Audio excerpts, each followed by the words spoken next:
আল্লাহর সঙ্গে আপনার যে ওয়াদাবদ্ধ আপনি আমি ছিলাম আল্লাহর গোলামি করার কথা, এগুলো 10 বছর 20 বছর 30 40 50 বছর যাবত মিস্টেক হইতেছে, আপনি করতেছেন না।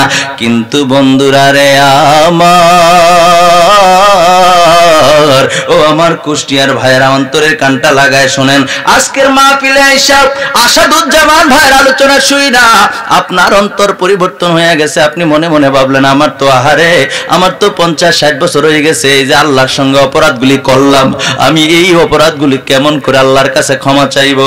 হুজুরের কাছে আপনি আসলেন, হুজুর আপনার পরামর্শ দিল আল্লাহর সঙ্গে আপনার যত অপরাধ হয়েছে, আরে আপনি রাতের গভীর ঘুম থেকে উইটা যদি গভীর রজনীতে আপনার স্ত্রী ঘুমায়, আপনার পরিবার পরিজন ঘুমায়, আপনার আব্বা আম্মা ঘুমায়, পশু পাখিরা ঘুমায়, আপনি ওই সময় যদি আস্তে আস্তে ঘুম থেকে ওঠেন, ঘুম থেকে উঠা যখন দেখবেন নীরব নিথর পরিবেশ, কেউ নাই কেউ নাই, আপনি শুধু সজাগ হইছেন, আস্তে আস্তে উইটা কোন কোন শীতের মধ্যে গিয়ে অজুটা করছেন আল্লাহর ভয়ে। আল্লাহর ভয়ে কার ভয়ে? আরে কথা কয় না, কার ভয়ে? আল্লাহর ভয়ে আপনি আস্তে আস্তে কইরা উঠা ওযু করলেন, ওযু কইরা জানাজার আর কি জায়নামাজের মুসল্লার মধ্যে আপনি দাঁড়ায় গেলেন, আপনি নামাজের মুসল্লার মধ্যে আপনি দাঁড়ায় গেলেন, দাঁড়ায়া যদি আপনি তাহাজ্জুদ নামাজ পড়েন, গভীর রজনীতে তাহাজ্জুদ নামাজ পড়িরা আপনি যদি আল্লাহর ডাক দেন, আল্লাহ গো ও প্রাণের মাওলা, এত বছর যাবত তোমার সঙ্গে আমি এত অপরাধ করেছি আল্লাহ, তোমার হুকুমগুলি আমি পালন করি নাই, আমার নবী কই উম্মতেরা ও আমার উম্মত, তুমি যদি আল্লাহর ভয়ে যদি মাছের মাথা পরিমাণ চোখের পানি চোখ দিয়ে বের হয়ে গাল বেয়ে জমিনে পড়ে, আল্লাহর নবী কয় এই চোখের ফোঁটাটা জমিনে পড়ার পূর্বে আমার আল্লাহ পাক রব্বুল আলামিন তোমার জিন্দেগীর সব গুনাহ মাফ করে দিবে। আর জোরে বলেন সুবহানাল্লাহ। এটা হলো আল্লাহর হক। কার হক? এই যে কোন কার হক? আল্লাহর হক। এবার আপনি মনে মনে ভাবলেন, আরে এত বছর তো আমি শুধু আল্লাহর হকই নষ্ট করি নাই, আমি তো বান্দার হক গুলিও নষ্ট করছি, আমি আল্লাহর হক মাফ চাওয়ার লগে লগে মাফ হয়ে গেছে। ওই যে নবীদের হাদিস অনুযায়ী, সুবহানাল্লাহ কোন না, মাফ চাইলাম মাফ হয়ে গেছে, সুবহানাল্লাহ কোন না।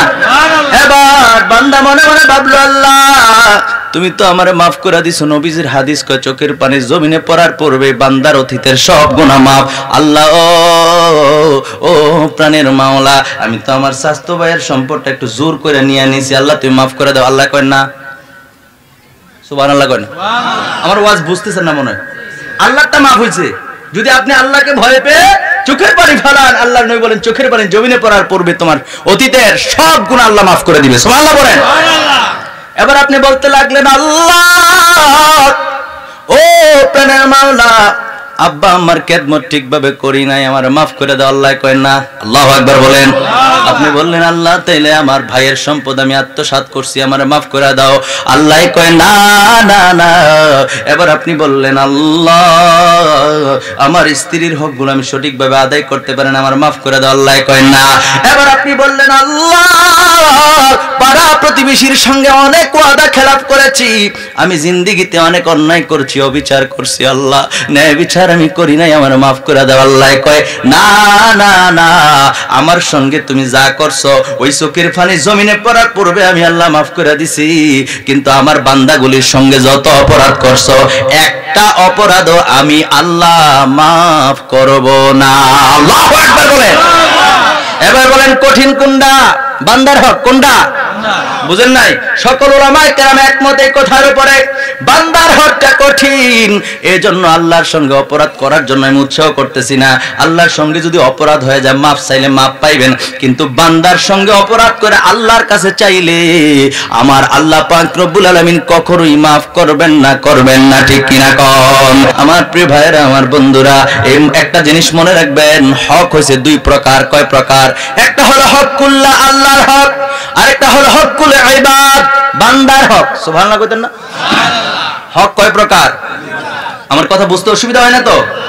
হক হলো দুই প্রকার, একটা হলো আল্লাহর হক, আরেকটা হলো বান্দার হক। আল্লাহর হক সহজ। শুনেন, ওয়াজ না বুঝলে কালকে দোকানে বসে চা খাইবেন আর বলবে কুমিল্লা থেকে কুষ্টিয়াতে হুজুর আনছে, এই হুজুর বল আলোচনা করছে, এজন্য মনোযোগ দেন।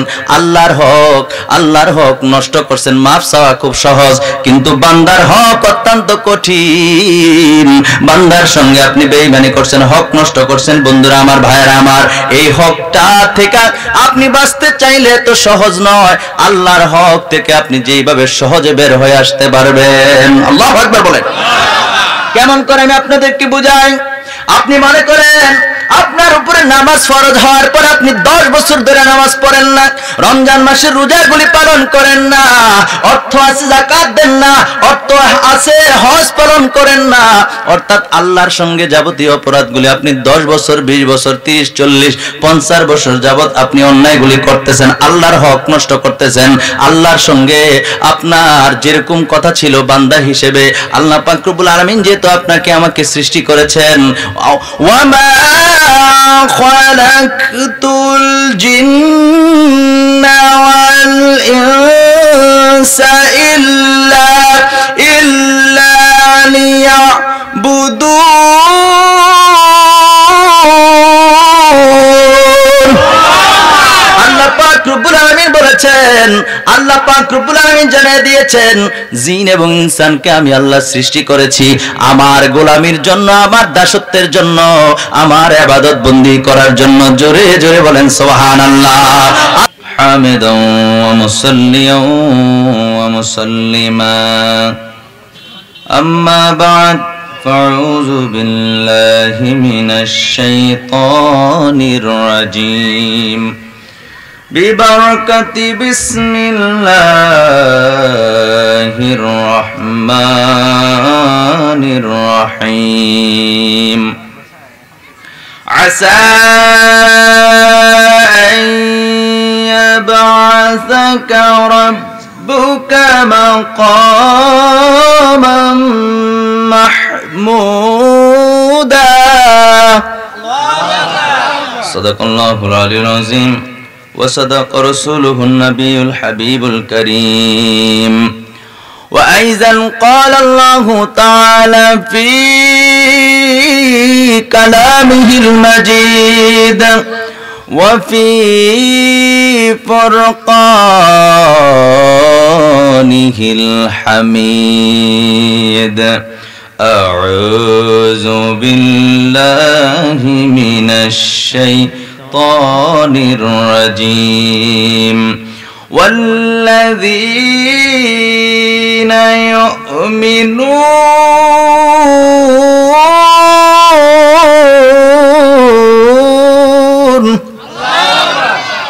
কোরআন তেলাওয়াত হলে আল্লাহু আকবার বলে কি হবে? আওয়াজ হবে। পারবেন তো? আমি যেটা পাঠ করতে চাইছিলাম সেটা পড়ি নাই। والذين يؤذون رسول الله لهم عذاب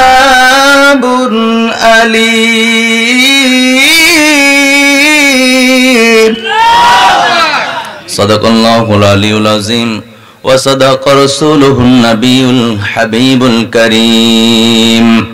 في شان حبيبه ومحبوبه آمرا ومخبرا إن الله وملائكته يصلون على النبي يا أيها الذين آمنوا صلوا عليه وسلموا تسليما. اللهم صل على سيدنا مولانا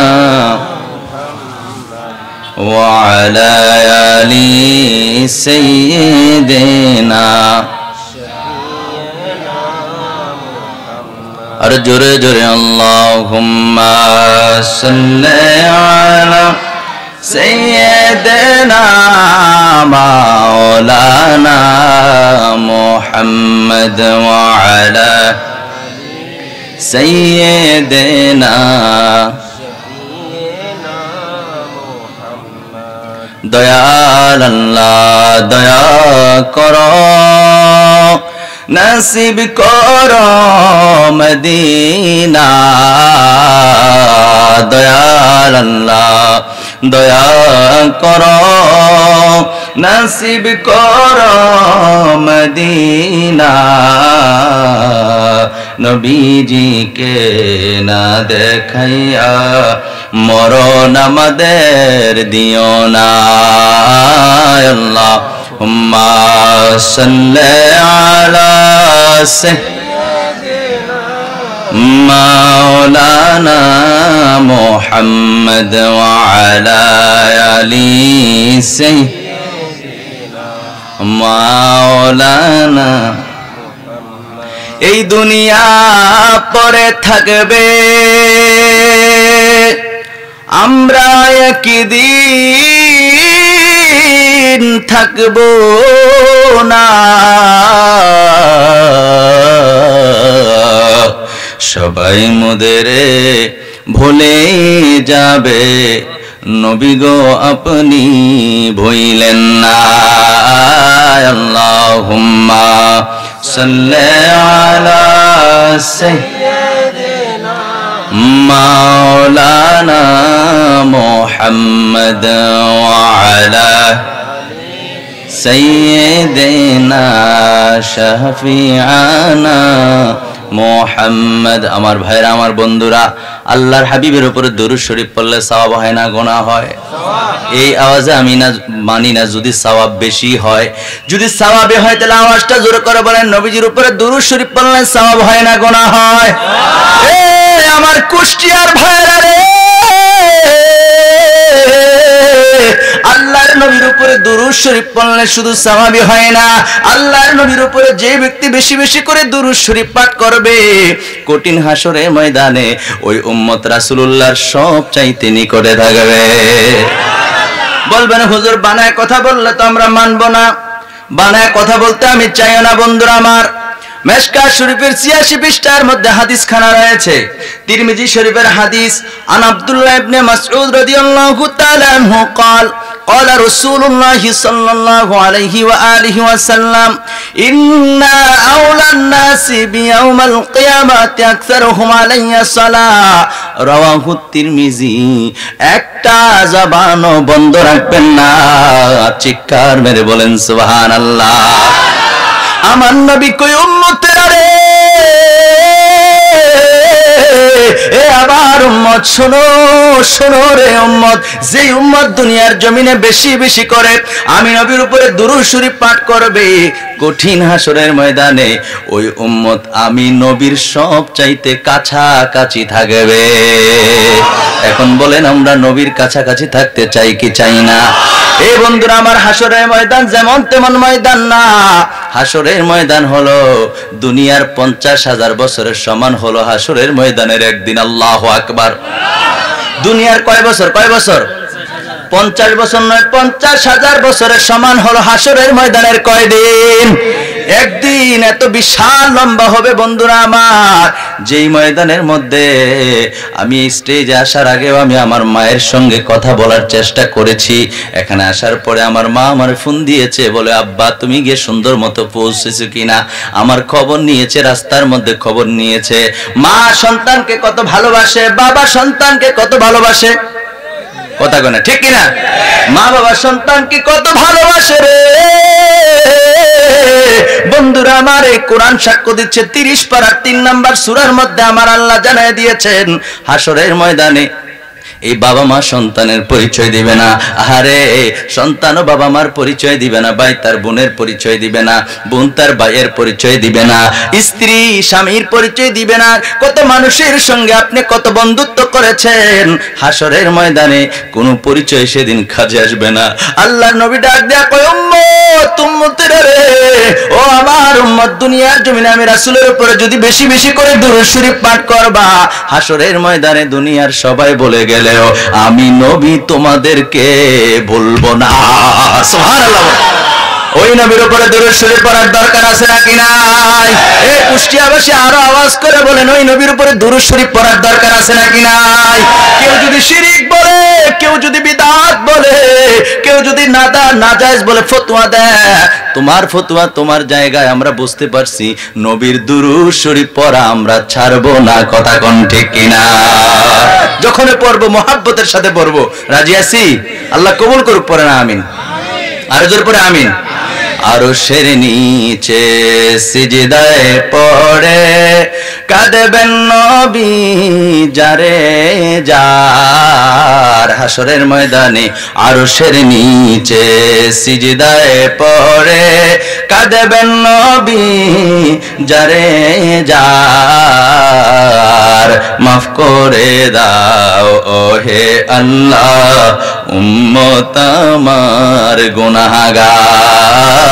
আল্লাহুম্মা সাল্লি আলা সাইয়্যিদিনা মাওলানা মুহাম্মদ ওয়া আলা আলি সাইয়্যিদিনা।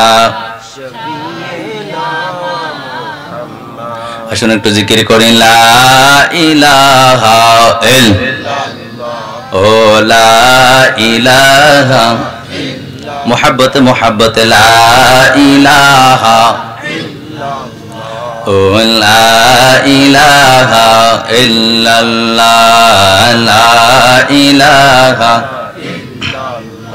ও লা ইলাহা ও লা ইলাহা। মাইকটা এদিকে হওয়ার কারণে এটা একটু এদিকে নিয়ে ভালো হবে।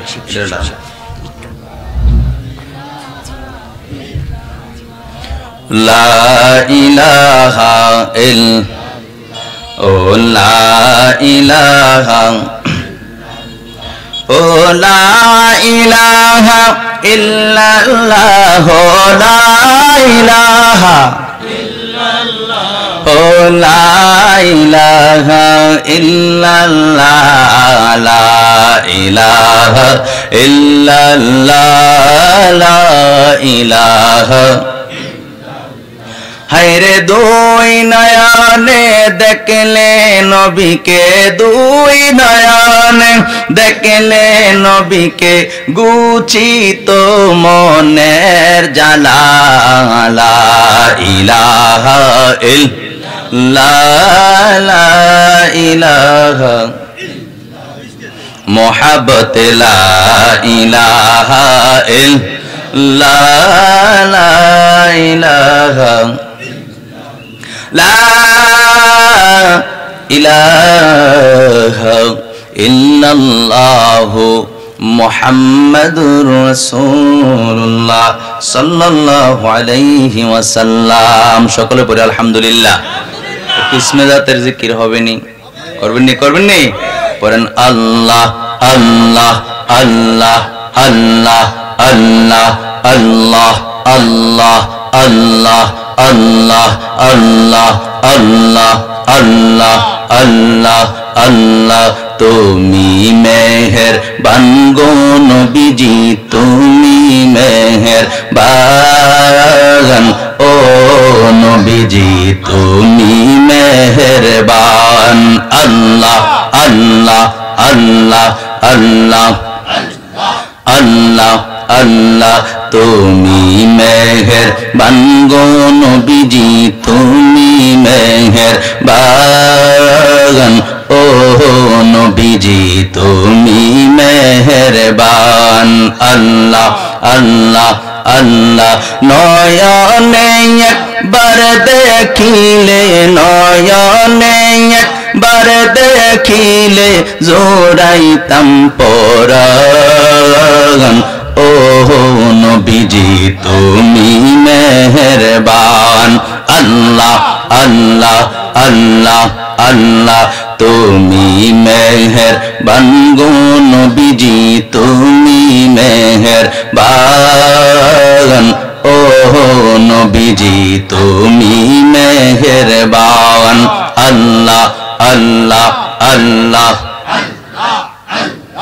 আল্লাহ আল্লাহ কত কষ্ট করছেন গো নবীজি উহুদের ময়দান কত কষ্ট করছেন গো নবীজি উহুদের ময়দান দান দান মোবারক শহীদ করলো দান দান মোবারক শহীদ করলো কাফের বেঈমান ও নবীজি তুমি মে আল্লাহ আল্লাহ আল্লাহ আল্লাহ আল্লাহ তুমি মেহেরবান গো নবীজি তুমি মেহেরবান ও নবীজি তুমি মেহেরবান আল্লাহ আল্লাহ আল্লাহ আল্লাহ আল্লাহ নয়নে একবার দেখিলে নয়নে একবার দেখিলে জোড়াইতাম পরাণ ও নবীজি তুমি মেহেরবান আল্লাহ আল্লাহ আল্লাহ আল্লাহ আল্লাহ আল্লাহ তোমারে না দেখলে আমার ঘরে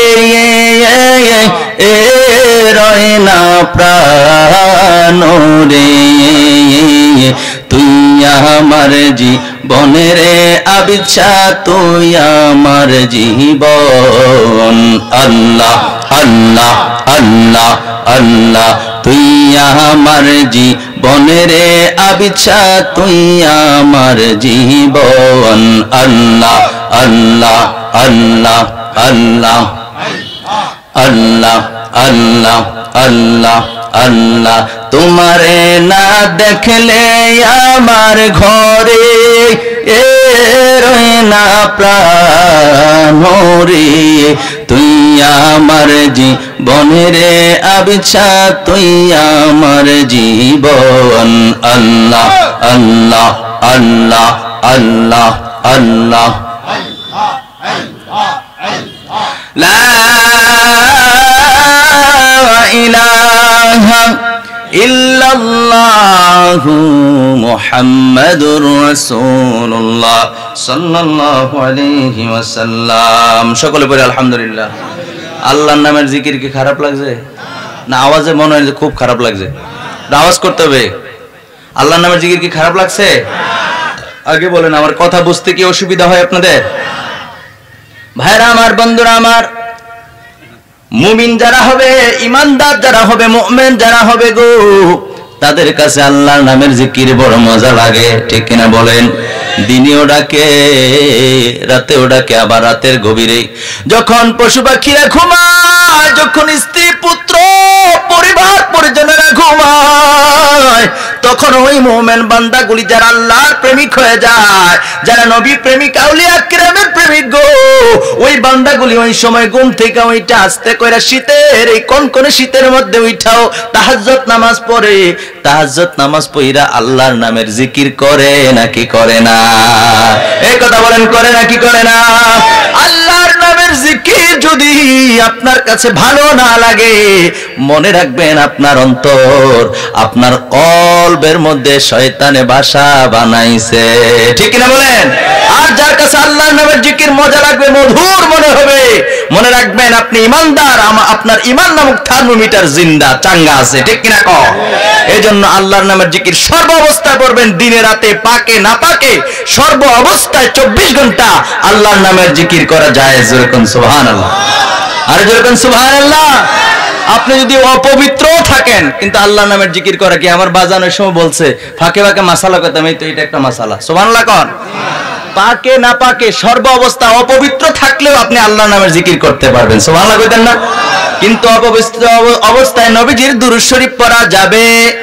এজরকম যাবে যাবে না ঠিক কিনা বলেন এইজন্য প্রিয় ভাইরা আমার বন্ধুরা আল্লাহর নামের জিকিরের কথা আমি বলতেছিলাম আল্লাহর নামের জিকির বেশি বেশি করবেন আল্লাহ কবুল করুক না আমিন আমাদের দেশে জিকিরের নামেও কিছু অতিরিক্ত করে আছে না নাই আল্লাহ নামের জিকিরটাও ঠিকমতো করে না আল্লাহ আমরা কত সুন্দর করে জিকির করেছি আল্লাহ আল্লাহ পড়ি নাই কথা কেন পড়ছে কিনা? কিন্তু আমার দেশের অনেক হুজুর, আমি নাম কইয়া কখনো কারো বদনাম করি না, সতর্ক হওয়ার জন্য বলছি, আল্লাহ নামের জিকিরটা, আল্লাহর নামটা স্পষ্ট করে নিবেন। হিমতে হিমতে কেমতে ডিম দে, কত রকমের কাহিনী পাওয়া যায়, আছে না নাই? এগুলো করবেন না।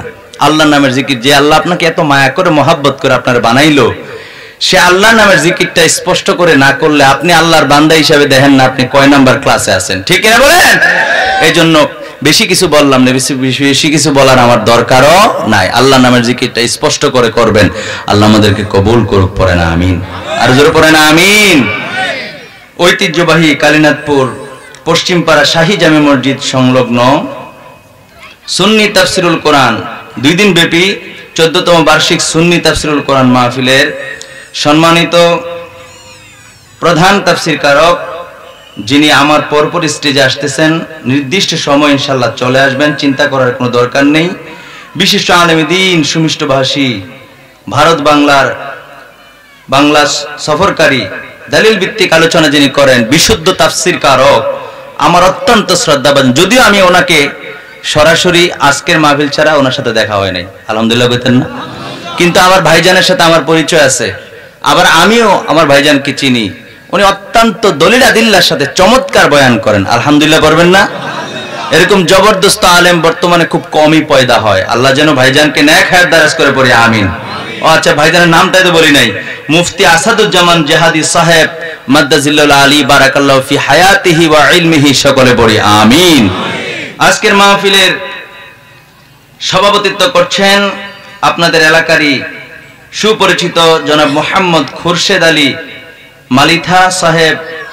আজকের 2 দিন ব্যাপী যেহেতু মাহফিল, আগামীকাল মাহফিলের প্রধান মেহমান হিসেবে তাশরিফ আনছেন আপনার আমার সকলের সুপরিচিত এবং দিন ধর্ম ইসলামের খেদমতের দিক দিয়ে যথেষ্ট পরিমাণে প্রধান ভূমিকা পালনকারীদের একজন আবিদ শাহ মাদানী রহমতুল্লাহ আলাইহির আওলাদে পাক, আওলাদে রাসূল, পীর তরিকত রাহনুমায়ে শরিয়ত, হাদি দ্বীন মিল্লাত, হযরতুল আল্লামা সৈয়দ বাহাদুর শাহ মুজাদ্দিদি আল আবিদি সাহেব কদম আলা আইনি ওয়ারাসি হুজুর কেবলা তাশরিফ আনবেন, তাফসীর পেশ করবেন। আমার বন্ধুবর, একসাথে অনেক প্রোগ্রাম করেছি। প্রধান তাফসীর কারক, বিশিষ্ট আলেমে দ্বীন, সুমধুর কণ্ঠস্বর হযরত মাওলানা মুফতি শাহ আলম জেহাদি সাহেব মাদ্দাজিল্লাহুল আলী বারাকাল্লাহু ফি হায়াতিহি ওয়া ইলমিহি, সকলে পড়ি আমিন। আগামীকালকে বিশেষ তাফসীর কারক হিসেবে উপস্থিত থাকবেন বিশিষ্ট ইসলামী চিন্তাবিদ, উদীয়মান তরুণ বক্তা হযরত মাওলানা মুফতি মুহাম্মদ মাকসুদুল হাসান আবিদি সাহেব মাদ্দাজিল্লাহুল আলী বারাকাল্লাহু ফি হায়াতিহি ওয়া ইলমিহি, সকলে পড়ি আমিন। এবং আগামীকালকে মাহফিলে যিনি সভাপতিত্ব করবেন, আপনাদের এলাকার সকলের সুপরিচিত হাজী মোহাম্মদ মঈনুদ্দিন মন্ডল সাহেব সহ মঞ্চে উপবিষ্ট উলামায়ে কেরাম, মুরব্বিয়ানে আইজাম, যুবক ভাইরা, বিশেষ করে কুষ্টিয়া ইসলামিক কলেজের শ্রদ্ধেয় অধ্যাপক জনাব মোহাম্মদ বাবুল আক্তার, বাবুল আক্তার বাদশাহ ভাই, ওনাকেও স্মরণ করছি।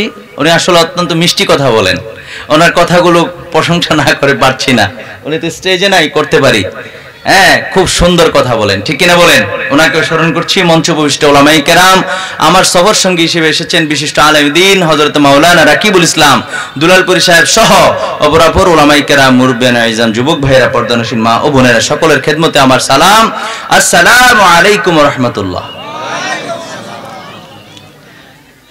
বন্ধুরা আমার, আমি আলোচনায় সরাসরি এখন প্রবেশ করব ইনশাআল্লাহ, আর এদিক সেদিক হবে না। আমি আপনাদের কাছে প্রথমে বলেছিলাম একটু সামনে আসার জন্য, আপনারা এসেছেন। এখন আরেকটি রিকোয়েস্ট করব, রাখবেন? শুধু সাউন্ড, আওয়াজটা একটু বড় করবেন, মানে ওয়াজ হবে 50-50, আমি অর্ধেক করব, বাকি অর্ধেক আপনারা করবেন, পারবেন? বলেন তো একবার আল্লাহু আকবার, মোহাব্বত করে বলেন তো ইয়া রাসূলুল্লাহ, বলেন তো ইয়া ওয়ালি আল্লাহ। এরকম আওয়াজ যখন হবে, আলোচনার স্পৃহা আর বেড়ে যাবে, ঠিক কিনা বলেন?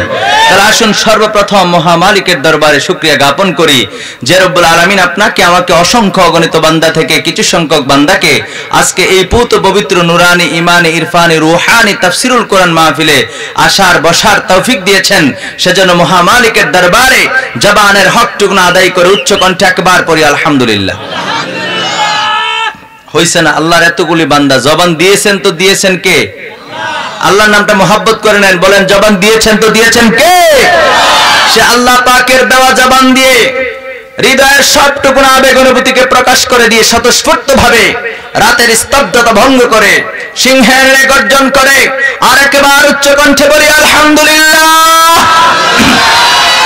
সরকার কায়নাত আকা নামদার তাজদার মদিনা হুজুর পুর নূর সাল্লাল্লাহু আলাইহি ওয়া আলিহি ওয়াসাল্লামের উপর দুরূদ সালাম পাঠ করি। আমরা সকলে পড়ি সাল্লাল্লাহু আলাইহি ওয়া আলিহি ওয়াসাল্লাম। প্রিয় হাজিরিন, আমি কোরআনুল কারীম থেকে দুইটা আয়াতে কারিমা তেলাওয়াত করেছি। এরপরে কিছুক্ষণ কথা বলবো। আল্লাহ সুবহানাহু ওয়া তাআলা আমাকে বিশুদ্ধভাবে বলার এবং আপনাদেরকে শ্রবণ করার তৌফিক দান করুক, পড়ি আমিন। তো আমার সাথে সকলে পড়ুন আউযু বিল্লাহি মিনাশ শাইতানির রাজিম বিসমিল্লাহির রহমানির রহিম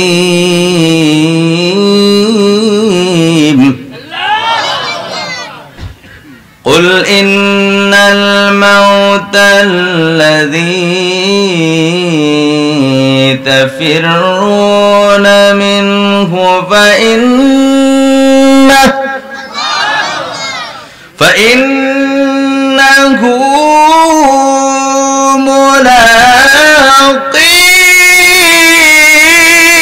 ملاقيكم إلى آخر الآية الكريم। আল্লাহ পাক রব্বুল আলামিন সূরা আজ-জুমার 8 নম্বর আয়াতে কারিমার মধ্যে আল্লাহ সুবহানাহু ওয়া তাআলা প্রথম দিকে বলছেন, আল্লাহ আল্লাহর হাবিবকে বলেন নিশ্চয়ই খেয়াল করেন মৃত্যু আমাদের প্রত্যেকের সাথে মোলাকাত করবে কি করবে না? জোরে কোন করবে কি করবে না? এই মৃত্যু থেকে চাইলেও কেউ পলায়ন করতে পারবে না, পারবে না, ঠিক কিনা বলেন? আমার ভাইরা, আমার বন্ধুরা, আল্লাহ পাক রব্বুল আলামিন মানুষ যেহেতু বানাইছেন, সৃষ্টি করেছেন, আপনার আমার যেহেতু সৃষ্টি হয়েছে, সুতরাং আপনার আমার ধ্বংস আছে নাকি নাই? মানে আমার আপনার যেহেতু শুরু আছে শেষও কি আছে, শুরু আছে শেষ নাই, তিনি কে? আল্লাহ। এই জোরে বলেন কে? আল্লাহ পাক রব্বুল আলামিন আপনাকে আমাকে যেহেতু সৃষ্টি করেছেন, আপনার আমার মৃত্যু একদিন না একদিন হবে রে বন্ধুরে, বন্ধুরা আমার, ভাইয়েরা আমার। মৃত্যুর কিন্তু সিরিয়াল নাই, জন্মের কিন্তু সিরিয়াল আছে নাকি নাই? আপনার বড় ভাই পৃথিবীতে আগে আসছে, এরপর আপনি এসেছেন, আপনার ছোট ভাই এসেছে, একটা ধারাবাহিকতা আছে। কিন্তু বন্ধুরা রে, ও আমার ইমানদার ভাইরা, মৃত্যুর কোনো সিরিয়াল নাই। দুনিয়াতে আসার সময় আপনার আগে যে আসছে সে আপনার বড় হয়ে গেছে।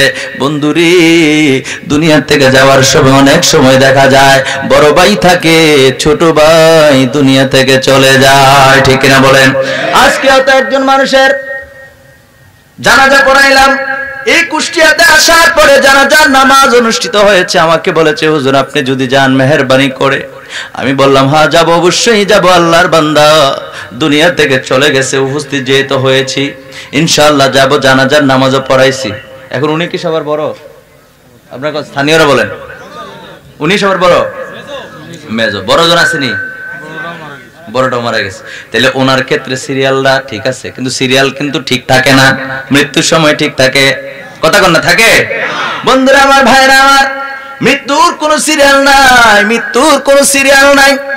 মৃত্যুর সময় যেহেতু আমাকে আলোচনার বিষয়বস্তু দেওয়া হয়েছে কবর, হাসর, তারপরে নবীজির শাফাত, ইনশাআল্লাহ এর উপর আলোচনা হবে। আলহামদুলিল্লাহ পড়েন ভাইরা রে। মৃত্যুর কোন সিরিয়াল নাই, মৃত্যুর কোন সিরিয়াল নাই। দুনিয়াতে আসার সিরিয়াল হয়, বড় ভাইয়ের আগে ছোট ভাই চলে যায়, ছোট ভাইয়ের আগে মেজো ভাই চলে যায়, বড় বোন যদি থাকে বোনও চলে যায়। আবার অনেক সময় দেখা যায় যে আব্বা জন্ম দিয়েছে, বাবা আছে কিন্তু ফুত চলে গেছে, আছে নাকি নাই? এই জন্য বন্ধুরা রে, আল্লাহ পাক রব্বুল আলামিন যেহেতু আপনাকে আমাকে সৃষ্টি করে দুনিয়ার জীবনে পাঠাইছে, মৃত্যুর জন্য সর্ব অবস্থায় প্রস্তুত থাকার দরকার আছে নাকি নাই? হাদিস শরীফের মধ্যে পাওয়া যায়, আন আবি হুরায়রা রাদিয়াল্লাহু তাআলা আনহু قال قال رسول الله صلى الله عليه واله وسلم اكثروا ذكر هذه من لذات الموت আমার দিকে তাকান। আল্লাহ নবী কয়, ও আমার উম্মত শোনো শোনো শোনো, দুনিয়ার জমিনে তোমরা বেশি বেশি করে মৃত্যুকে স্মরণ করো। যদি মৃত্যুকে তোমরা বেশি বেশি করে স্মরণ করবারে ও আমার উম্মত, দুনিয়ার সেই মৃত্যুকে যদি বেশি বেশি করে দুনিয়াতে স্মরণ করো, মৃত্যু তুমি আর দুনিয়ার সকল স্বাদকে নষ্ট করে দেয়। অর্থাৎ আল্লাহ নবী বোঝাতে চেয়েছেন, মৃত্যুকে বারবার স্মরণ করলে বান্দা নামাজ ছাড়তে পারে না, মৃত্যুকে বারবার স্মরণ করলে বান্দা জিনা করতে পারে না, মৃত্যুকে বারবার স্মরণ করলে বান্দা মা বাবার খেদমত ছাড়তে পারে না, মৃত্যুকে স্মরণ করলে বান্দা রমজান মাসে রোজা ছাড়তে পারে না, মৃত্যুকে স্মরণ করলে বান্দা একের পর এক অন্যায় কাজে। আল্লাহ নবী বলেছেন, উম্মত বেশি বেশি করে মৃত্যুকে স্মরণ করো, কারণ মৃত্যু দুনিয়ার স্বাদকে নষ্ট করে দেয়। আল্লাহু আকবার বলেন। এজন্য প্রিয় ভাইরা আমার, বন্ধুরা আমার, মৃত্যুকে স্মরণ করতে হবে সব সময়। মৃত্যুকে যদি আপনি আমি বারবার স্মরণ করি, মৃত্যুকে যদি বারবার স্মরণ করি, নবী বলছেন বেশি বেশি মৃত্যুকে স্মরণ করার জন্য। অন্য এক হাদিস শরীফের মধ্যে পাওয়া যায়, নুজহালুস, এই কথাটাও আমি জানাজার ময়দানে বলেছিলাম, নুজহাতুল মাজহালিস কিতাবের 51 পৃষ্ঠার মধ্যে রয়েছে, আব্দুর রহমান সফরি রাহমাতুল্লাহি তাআলা আলাইহি লিখিত কিতাব। এই কিতাবের মধ্যে উল্লেখ রয়েছে, আম্মা জান আয়েশা সিদ্দিকা রাদিয়াল্লাহু তাআলা জিজ্ঞেস করলেন, ইয়া রাসূলুল্লাহ, ইয়া হাবিবাল্লাহ, নবী গো, ও মায়ার নবী, দয়ার নবী, আপনার কোন উম্মত শাহাদাত বরণ না করে, আপনার কোন উম্মত যুদ্ধের ময়দানে অংশগ্রহণ করলো না, অর্থাৎ শহীদ হলো না, কিন্তু তারপরেও কি শহীদের কোনো মর্যাদা পাওয়ার কোনো সুযোগ আসেনি? আল্লাহ নবী বললেন, নাম, হায় আমার আয়েশা, আছে রে, আয়েশা আছে। আয়েশা রাদিয়াল্লাহু তাআলা আনহা জিজ্ঞেস করলেন, ইয়া রাসূলুল্লাহ, কেমন করে আপনার উম্মত শহীদ হবে, শহীদের মর্যাদা পাবে? আল্লাহ নবী বলেন, আয়েশা রে, ও আয়েশা, শোনো শোনো শোনো, আমার যে উম্মত দৈনিক 20 বার মৃত্যুর কথা স্মরণ করবে। কয়বার? জোরে কোন কয়বার? মৃত্যুর কথা 20 বার স্মরণ করবে। আল্লাহ নবী কয়, ওই ব্যক্তিটা যদি ওই দিন মারা যায়, আল্লাহ পাক রব্বুল আলামিন তাকে শহীদের মর্যাদা দিয়া দিবে। আর জোরে কোন সুবহানাল্লাহ। এ আমার কুষ্টিয়ার বাইরে রে,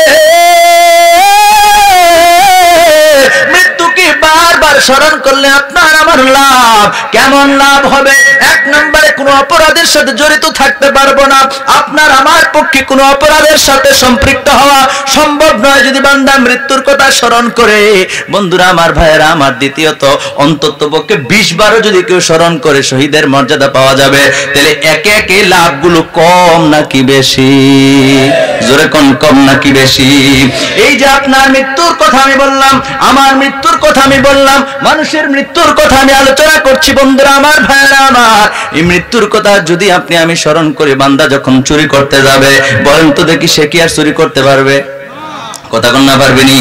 আমার প্রিয় ভাইয়েরা আমার, বন্ধুরা, এই একটা জিনিস মনে রাখবেন, হক হয়েছে 2 প্রকার। কয় প্রকার? একটা হলো হকুল্লাহ, আল্লাহর হক, আরেকটা হলো হকুল ইবাদ, বান্দার হক। সুবহানাল্লাহ কইতেন না? হক কয় প্রকার? আমার কথা বুঝতে অসুবিধা হয় না তো? হক হলো 2 প্রকার, একটা হলো আল্লাহর হক, আরেকটা হলো বান্দার হক। আল্লাহর হক সহজ। শুনেন, ওয়াজ না বুঝলে কালকে দোকানে বসে চা খাইবেন আর বলবে কুমিল্লা থেকে কুষ্টিয়াতে হুজুর আনছে, এই হুজুর বড় আলোচনা করছে, এজন্য মনোযোগ দেন। আল্লাহর হক নষ্ট করছেন, মাফ চাওয়া খুব সহজ, কিন্তু বান্দার হক অত্যন্ত কঠিন। বান্দার সঙ্গে আপনি বেঈমানি করছেন, হক নষ্ট করছেন। বন্ধুরা আমার, ভাইয়েরা আমার, এই হকটা থেকে আপনি বাঁচতে চাইলে তো সহজ নয়। আল্লাহর হক থেকে আপনি যেইভাবে সহজে বের হয়ে আসতে পারবেন। আল্লাহু আকবার বলেন। কেমন করে আমি আপনাদেরকে বুঝাই। আপনি মনে করেন আপনার উপরে নামাজ ফরজ হওয়ার পর আপনি 10 বছর ধরে নামাজ পড়েন না, রমজান মাসের রোজাগুলি পালন করেন না, অর্থ আছে যাকাত দেন না, অর্থ আছে হজ পালন করেন না, অর্থাৎ আল্লাহর সঙ্গে যাবতীয় অপরাধগুলি আপনি 10 বছর, 20 বছর, 30, 40, 50 বছর যাবত আপনি অন্যায়গুলি করতেছেন, আল্লাহর হক নষ্ট করতেছেন। আল্লাহর সঙ্গে আপনার যেরকম কথা ছিল বান্দা হিসেবে, আল্লাহ পাক রব্বুল আলামিন যেহেতু আপনাকে আমাকে সৃষ্টি করেছেন, ওয়ামা খালাকতুল জিন্না ওয়াল ইনসা ইল্লা লিয়াবুদুন।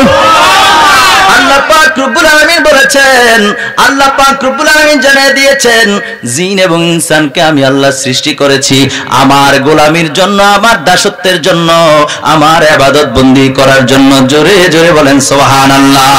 আল্লাহর সঙ্গে আপনার যে ওয়াদাবদ্ধ আপনি আমি ছিলাম আল্লাহর গোলামি করার কথা, এগুলো 10 বছর 20 বছর 30 40 50 বছর যাবত মিস্টেক হইতেছে, আপনি করতেছেন না।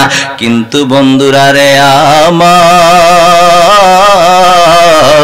ও আমার কুষ্টিয়ার ভাইয়েরা, অন্তরের কানটা লাগায় শোনেন। আজকের মাহফিলে আইসা আসাদুজ্জামান ভাইয়ের আলোচনা শুই না, আপনার অন্তর পরিবর্তন হয়ে গেছে। আপনি মনে মনে ভাবলেন, আমার তো আহারে, আমার তো 50-60 বছর হয়ে গেছে এই যে আল্লাহর সঙ্গে অপরাধগুলি করলাম, আমি এই অপরাধগুলি কেমন করে আল্লাহর কাছে ক্ষমা চাইবো? হুজুরের কাছে আপনি আসলেন, হুজুর আপনার পরামর্শ দিল আল্লাহর সঙ্গে আপনার যত অপরাধ হয়েছে। আরে আপনি রাতের গভীরে ঘুম থেকে উইটা যদি গভীর রজনীতে আপনার স্ত্রী ঘুমায়, আপনার পরিবার পরিজন ঘুমায়, আপনার আব্বা আম্মা ঘুমায়, পশু পাখিরা ঘুমায়, আপনি ওই সময় যদি আস্তে আস্তে ঘুম থেকে ওঠেন, ঘুম থেকে উঠা যখন দেখবেন নীরব নিথর পরিবেশ, কেউ নাই কেউ নাই, আপনি শুধু সজাগ হইছেন, আস্তে আস্তে উইটা কোন কোন শীতের মধ্যে গিয়ে অজুটা করছেন আল্লাহর ভয়। আল্লাহর ভয় কার ভয়ে? আরে কথা কয় না, কার ভয়ে? আল্লাহর ভয়। আপনি আস্তে আস্তে কইরা উঠা ওযু করলেন, ওযু কইরা জানাজার আর কি জায়নামাজের মুসল্লার মধ্যে আপনি দাঁড়ায় গেলেন, আপনি নামাজের মুসল্লার মধ্যে আপনি দাঁড়ায় গেলেন। দাঁড়ায়া যদি আপনি তাহাজ্জুদ নামাজ পড়েন, গভীর রজনীতে তাহাজ্জুদ নামাজ পড়িরা আপনি যদি আল্লাহর ডাক দেন, আল্লাহ গো, ও প্রাণের মাওলা, এত বছর যাবত তোমার সঙ্গে আমি এত অপরাধ করেছি আল্লাহ, তোমার হুকুমগুলি আমি পালন করি নাই। আমার নবী কই, উম্মতেরা ও আমার উম্মত, তুমি যদি আল্লাহর ভয়ে যদি মাছের মাথা পরিমাণ চোখের পানি চোখ দিয়ে বের হয়ে গাল বেয়ে জমিনে পড়ে, আল্লাহর নবী কয় এই চোখের ফোঁটাটা জমিনে পড়ার পূর্বে আমার আল্লাহ পাক রব্বুল আলামিন তোমার জিন্দেগীর সব গুনাহ মাফ করে দিবে। আর জোরে বলেন সুবহানাল্লাহ। এটা হলো আল্লাহর হক। কার হক? এই যে কোন কার হক? আল্লাহর হক। এবার আপনি মনে মনে ভাবলেন, আরে এত বছর তো আমি শুধু আল্লাহর হকই নষ্ট করি নাই, আমি তো বান্দার হক গুলিও নষ্ট করছি, আমি আল্লাহর হক মাফ চাওয়ার লগে লগে মাফ পেয়ে গেছি। ওই যে নবীদের হাদিস অনুযায়ী, সুবহানাল্লাহ কর না, মাফ চাইলাম মাফ হয়ে গেছে, সুবহানাল্লাহ কর না। এবার বান্দা মনে মনে ভাবলো, আল্লাহ তুমি তো আমারে মাফ করে দিছো, নবীজির হাদিস কয় চোখের পানি জমিনে পড়ার পূর্বে বান্দার অতীতের সব গুনাহ মাফ। আল্লাহ ও প্রাণের মাওলা, আমি তো আমার স্বাস্থ্য ভাইয়ের সম্পদটা একটু জোর করে নিয়ে নিয়েছি, আল্লাহ তুমি মাফ করে দাও। আল্লাহ কয় না, সুবহানাল্লাহ কয় না। আমার ওয়াজ বুঝতেছেন না মনে হয়? আল্লাহটা মাফ হয়েছে। যদি আপনি আল্লাহকে ভয় পেয়ে চোখের পানি ফেলান, আল্লাহর নবী বলেন চোখের পানি জমিনে পড়ার পূর্বে তোমার অতীতের সব গুনাহ আল্লাহ মাফ করে দিবে। সুবহানাল্লাহ বলেন। এবার আপনি বলতে লাগলেন, আল্লাহ ও প্রাণের মাওলা, আব্বা আমার খেদমত ঠিকভাবে করি নাই, আমার মাফ করে দাও। আল্লাহ কয় না। আল্লাহু আকবার বলেন। আপনি বললেন, আল্লাহ তাইলে আমার ভাইয়ের সম্পদ আমি আত্মসাৎ করছি, আমার মাফ করে দাও। আল্লাহ কয় না না না। এবার আপনি বললেন, আল্লাহ আমার স্ত্রীর হকগুলো আমি সঠিকভাবে আদায় করতে পারি না, আমার মাফ করে দাও। আল্লাহ কয় না। এবার আপনি বললেন, আল্লাহ পাড়া প্রতিবেশীর সঙ্গে অনেক ওয়াদা খেলাপ করেছি, আমি জিন্দেগিতে অনেক অন্যায় করছি, অবিচার করছি, আল্লাহ ন্যায় বিচার আমি করি নাই, আমার মাফ করে দাও। আল্লাহ কয় না না না, আমার সঙ্গে তুমি যা করছো ওই চোখের পানি জমিনে পড়ার পূর্বে আমি আল্লাহ মাফ করে দিছি, কিন্তু আমার বান্দাগুলির সঙ্গে যত অপরাধ করছো একটা অপরাধও আমি আল্লাহ মাফ করব না। আল্লাহু আকবার বলেন। এবার বলেন কঠিন কোনটা? বান্দার হক কোনটা? বুঝেন নাই? সকল উলামায়ে কেরাম একমত এই কথার উপরে, বান্দার হকটা কঠিন। এজন্য আল্লাহর সঙ্গে অপরাধ করার জন্য আমি উৎসাহ করতেছি না। আল্লাহর সঙ্গে যদি অপরাধ হয়ে যায় মাফ চাইলে মাফ পাইবেন, কিন্তু বান্দার সঙ্গে অপরাধ করে আল্লাহর কাছে চাইলে আমার আল্লাহ পাক রব্বুল আলামিন কখনোই মাফ করবেন না, করবেন না, ঠিক কিনা কোন? এজন্য প্রিয় হাজিরিন, দিন আপনার আশেপাশে আপনজন মা বাবা ভাই বোন আপনার স্ত্রী পুত্র সকলের হকগুলো যদি আপনি সঠিক না রাখেন গো, আর আল্লাহর কাছে যদি ডাকাডাকি করেন রাতের অন্ধকারে, আমার আল্লাহ মাফ করবে না যতক্ষণ না পর্যন্ত যেই বান্দার সঙ্গে আপনার অপরাধ হয়েছে ওই বান্দা থেকে যতক্ষণ পর্যন্ত আপনি এটা ক্ষমা না চাইবেন ততক্ষণ পর্যন্ত আমার আল্লাহ মাফ করবে না। জোরে জোরে কোন আল্লাহু আকবার, আর জোরে কোন আল্লাহু আকবার। এই জন্য বান্দার হক খুব কঠিন, বান্দার সঙ্গে আপনি বেঈমানি করেন না।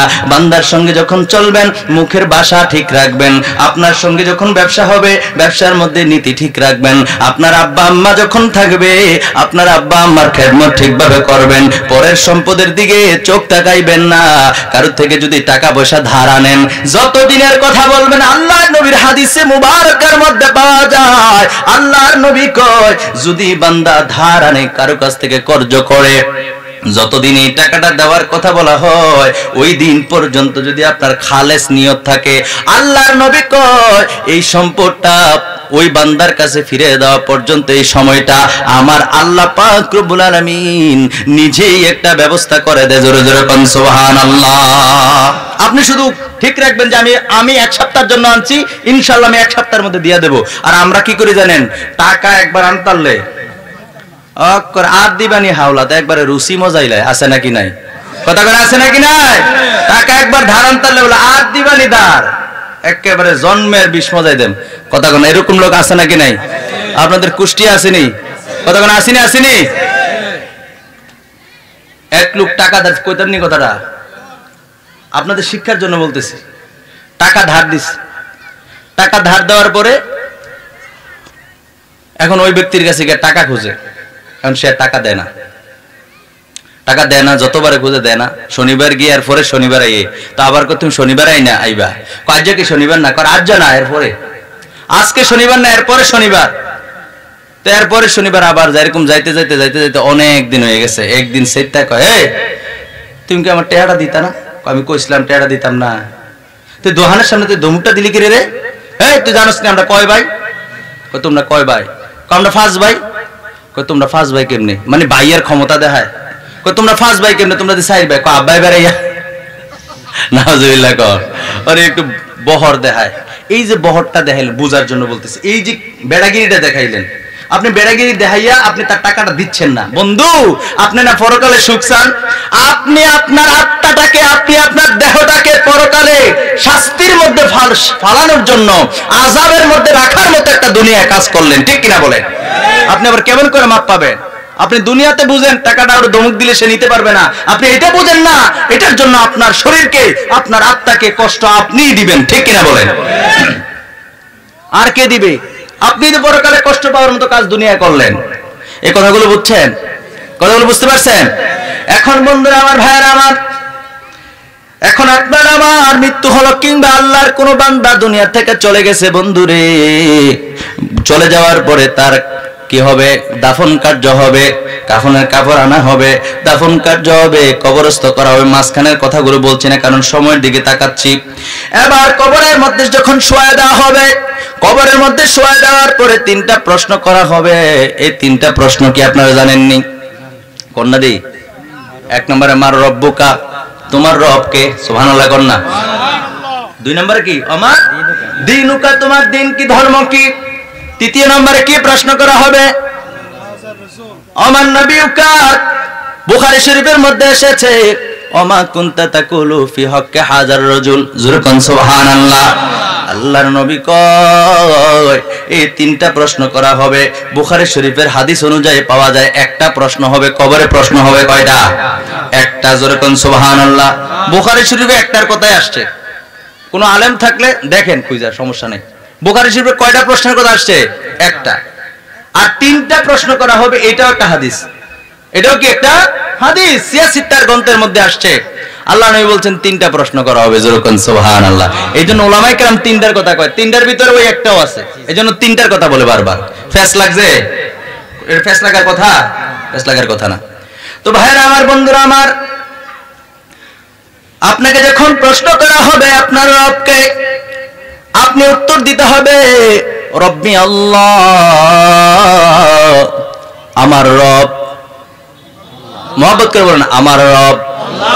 এরপরে যখন প্রশ্ন করা হবে আমার দিন ওকা দিনিয়াল ইসলাম, আপনার আমার উত্তর হবে আমার দিন ধর্ম হলো ইসলাম। সুবহানাল্লাহ কন্যা ভাইরা আমার, বন্ধুরা আমার, তৃতীয় প্রশ্ন যখন করা হবে ওয়ামা কুনতা তাকুলু ফি হক্কি হাজার রাজুল, আল্লাহর নবীকে দেখায় দেখায় কবরের মধ্যে, এই মজার আলোচনা, হাসর ময়দান দিকে যাচ্ছি, কবরের আলোচনা থেকে হাসর ময়দানের দিকে ঢুকে যাচ্ছি। আল্লাহর নবীকে দেখায় দেখায় ফেরেশতারা বলবে যে এই ব্যক্তি সম্পর্কে তুমি কি বলতে? সুবহানাল্লাহ কন্যা। প্রশ্ন কিন্তু করা হবে ইনার সম্পর্কে তোমরা কি বলতা? আমরা যারা সুন্নি মুসলমান আছি, এই শুনেন, এই জায়গার মধ্যে আমাদের বিজয় হবে। সুবহানাল্লাহ বলেন না? আমরা বলবো, বুক ফুলে ফুলে আমরা বলবো, আমরা বলতাম তিনি আল্লাহর হাবিব, আল্লাহর বান্দা ও রাসূল, তিনাকে আল্লাহ পাক রব্বুল আলামিন সর্বোচ্চ মর্যাদা দিয়ে দুনিয়ায় পাঠাইছে, তিনি সমস্ত নবীদেরও নবী, তিনি ইমামুল মুরসালিন, তিনি আমাদের জন্য শাফাত করবেন। আর বন্ধুরা আমার, ভাইয়েরা আমার, নবীর প্রশংসার পরে একের পর এক বলতে থাকবো। আজানের আগে সালাতু সালাম আমরা দিয়েছি নবীর জন্য, সুবহানাল্লাহ কোন। আমরা বলতে থাকবো আল্লাহ, ওই ফেরেশতাদের উত্তরে আমরা বলতে থাকবো নবীর জন্য সর্বোচ্চ সম্মান করার ক্ষেত্রে আমরা মিলাদের সাথে কিয়ামের মধ্যে দাঁড়ায় সম্মান করছি। সুবহানাল্লাহ কোন। এইভাবে বলতে থাকবো। আর যারা বেঈমান, আর যারা কাফের, দুনিয়ার জমিনে আল্লাহর নবীর সঙ্গে বেয়াদবি করে, ওই বেয়াদবি রাসূলগুলি সেদিন মুখটা লুকাইবার জায়গা পাবে না। কারণ হলো আমাদের দেশে এরকম হুজুর সহ অনেক আলেম সহ অনেক শ্রোতা আছে যারা বলে নবী শাফাত করতে পারবে না, আছে নাকি নাই?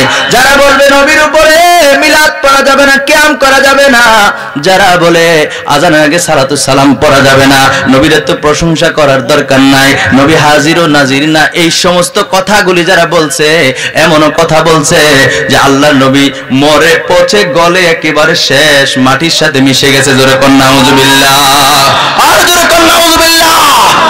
এই সমস্ত কথা যারা বলবে সেদিন তাদের চেহারা মলিন হয়ে যাবে। যখন প্রশ্ন করা হবে ওমা কুনতা তাকুলু ফি হক্কি হাজার রাজুল, নবীজিকে দেখা দেখা প্রশ্ন করা হবে যে নবী সম্পর্কে তুমি কি বলতা, তখন আমরা যারা নবীর প্রশংসা করেছিলাম আমরা বুকবাসী আনন্দ চিত্তে নবীজিকে দেখেই চিনে ফেলবো, নবীজিকে সালাতু সালাম দেব, নবীজির শানে প্রশংসা করতে থাকবো। আর যারা বেঈমানেরা নবীর প্রশংসা ভালো লাগে নাই, নবীর প্রশংসা শুনলে শরীরের মধ্যে অ্যালার্জি জোর দিয়েছে, চুলকানি বেড়ে গিয়েছে, নবীর শান শুনলে যত রকমের কটাক্ষ করেছে, নবীর শান ও আজমতকে নিয়ে যত রকমের অবমাননামূলক কাজ করেছে, কথা বলেছে, এই মানুষগুলো সেদিন নবীর সামনে কথা বলতে পারবে না। ঠিক কিনা বলে?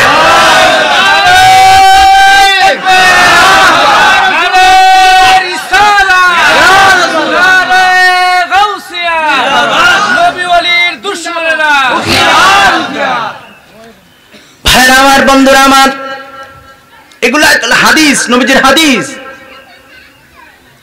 হাজা শব্দ ব্যবহার হয় কাছের জিনিস বোঝানোর জন্য। সুবহানাল্লাহ বলেন না? হাজা, হাজা শব্দটা কাছের জিনিস বোঝানোর জন্য কি ব্যবহার করা হয় আরবিতে। আর দূরের জিনিসের জন্য কি ব্যবহার হয়? জালিকা। সুবহানাল্লাহ বলেন না? তো হাদিসের মধ্যে তো জালিকা আসে নাই। তারা বলবে কি যে নবীজির কোরআন, নবীজিকে কবরের মধ্যে উপস্থিত করা হবে না, এটা ভুল আলোচনা। ও তো তুমি দেখো না, তুমি হাদিসটা ভালো করে পড়ো না, গ্রামাটিকের হিসাবে তুমি ভালো করে হিসাব মিলিয়া তোমারটা তুমি দেখো। এই হাদিসের মধ্যে জালিকা শব্দ আসে নাই, এসেছে ওমা কুনতা তাকুলু ফি হক্কি হাজার রাজুল। হাজা, জোরে কোন সুবহানাল্লাহ। নবীজিকে দেখা দেখা বলা হবে এই ব্যক্তি সম্পর্কে, এই নবী সম্পর্কে তুমি কি বলতা? জোরে কোন সুবহানাল্লাহ। এটা আমাদের বিশ্বাস, এটা আমাদের ঈমান, এটা আমাদের আকীদা। ঠিক কিনা বলেন? প্রত্যেকের কবরে নবী আসবে। দুনিয়ার কোন রাজা, বাদশা, এমপি, মন্ত্রী কোন কেউ আসবে না, কোন আলেম আসবে না, আসবে কে? নবী। জোরে কোন সুবহানাল্লাহ। এক বেয়াদবের রাসূল, আপনাদের খারাপ লাগতেছে?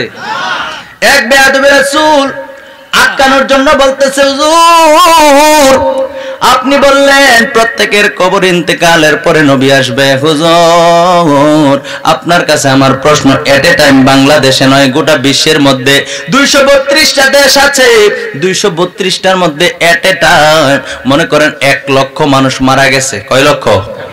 1 লক্ষ মানুষ এট এ টাইম মারা গেছে সারা বিশ্বে। এই মানুষগুলির কবরস্থ করা হবে। এখন কবরস্থ করতে গিয়া কোন মানুষের কবর দেয়া গেছে এট এ টাইম হয়ে যাবে। মনে করেন 1 লক্ষ মানুষের মধ্যে 10,000 মানুষের কবর এট এ টাইম হয়ে গেছে বাংলাদেশে যেই টাইম, সৌদি আরবে ওই টাইম এট এ টাইম কবরস্থ করা হয়েছে। মনে করেন সে আমার বুঝাইতেছে।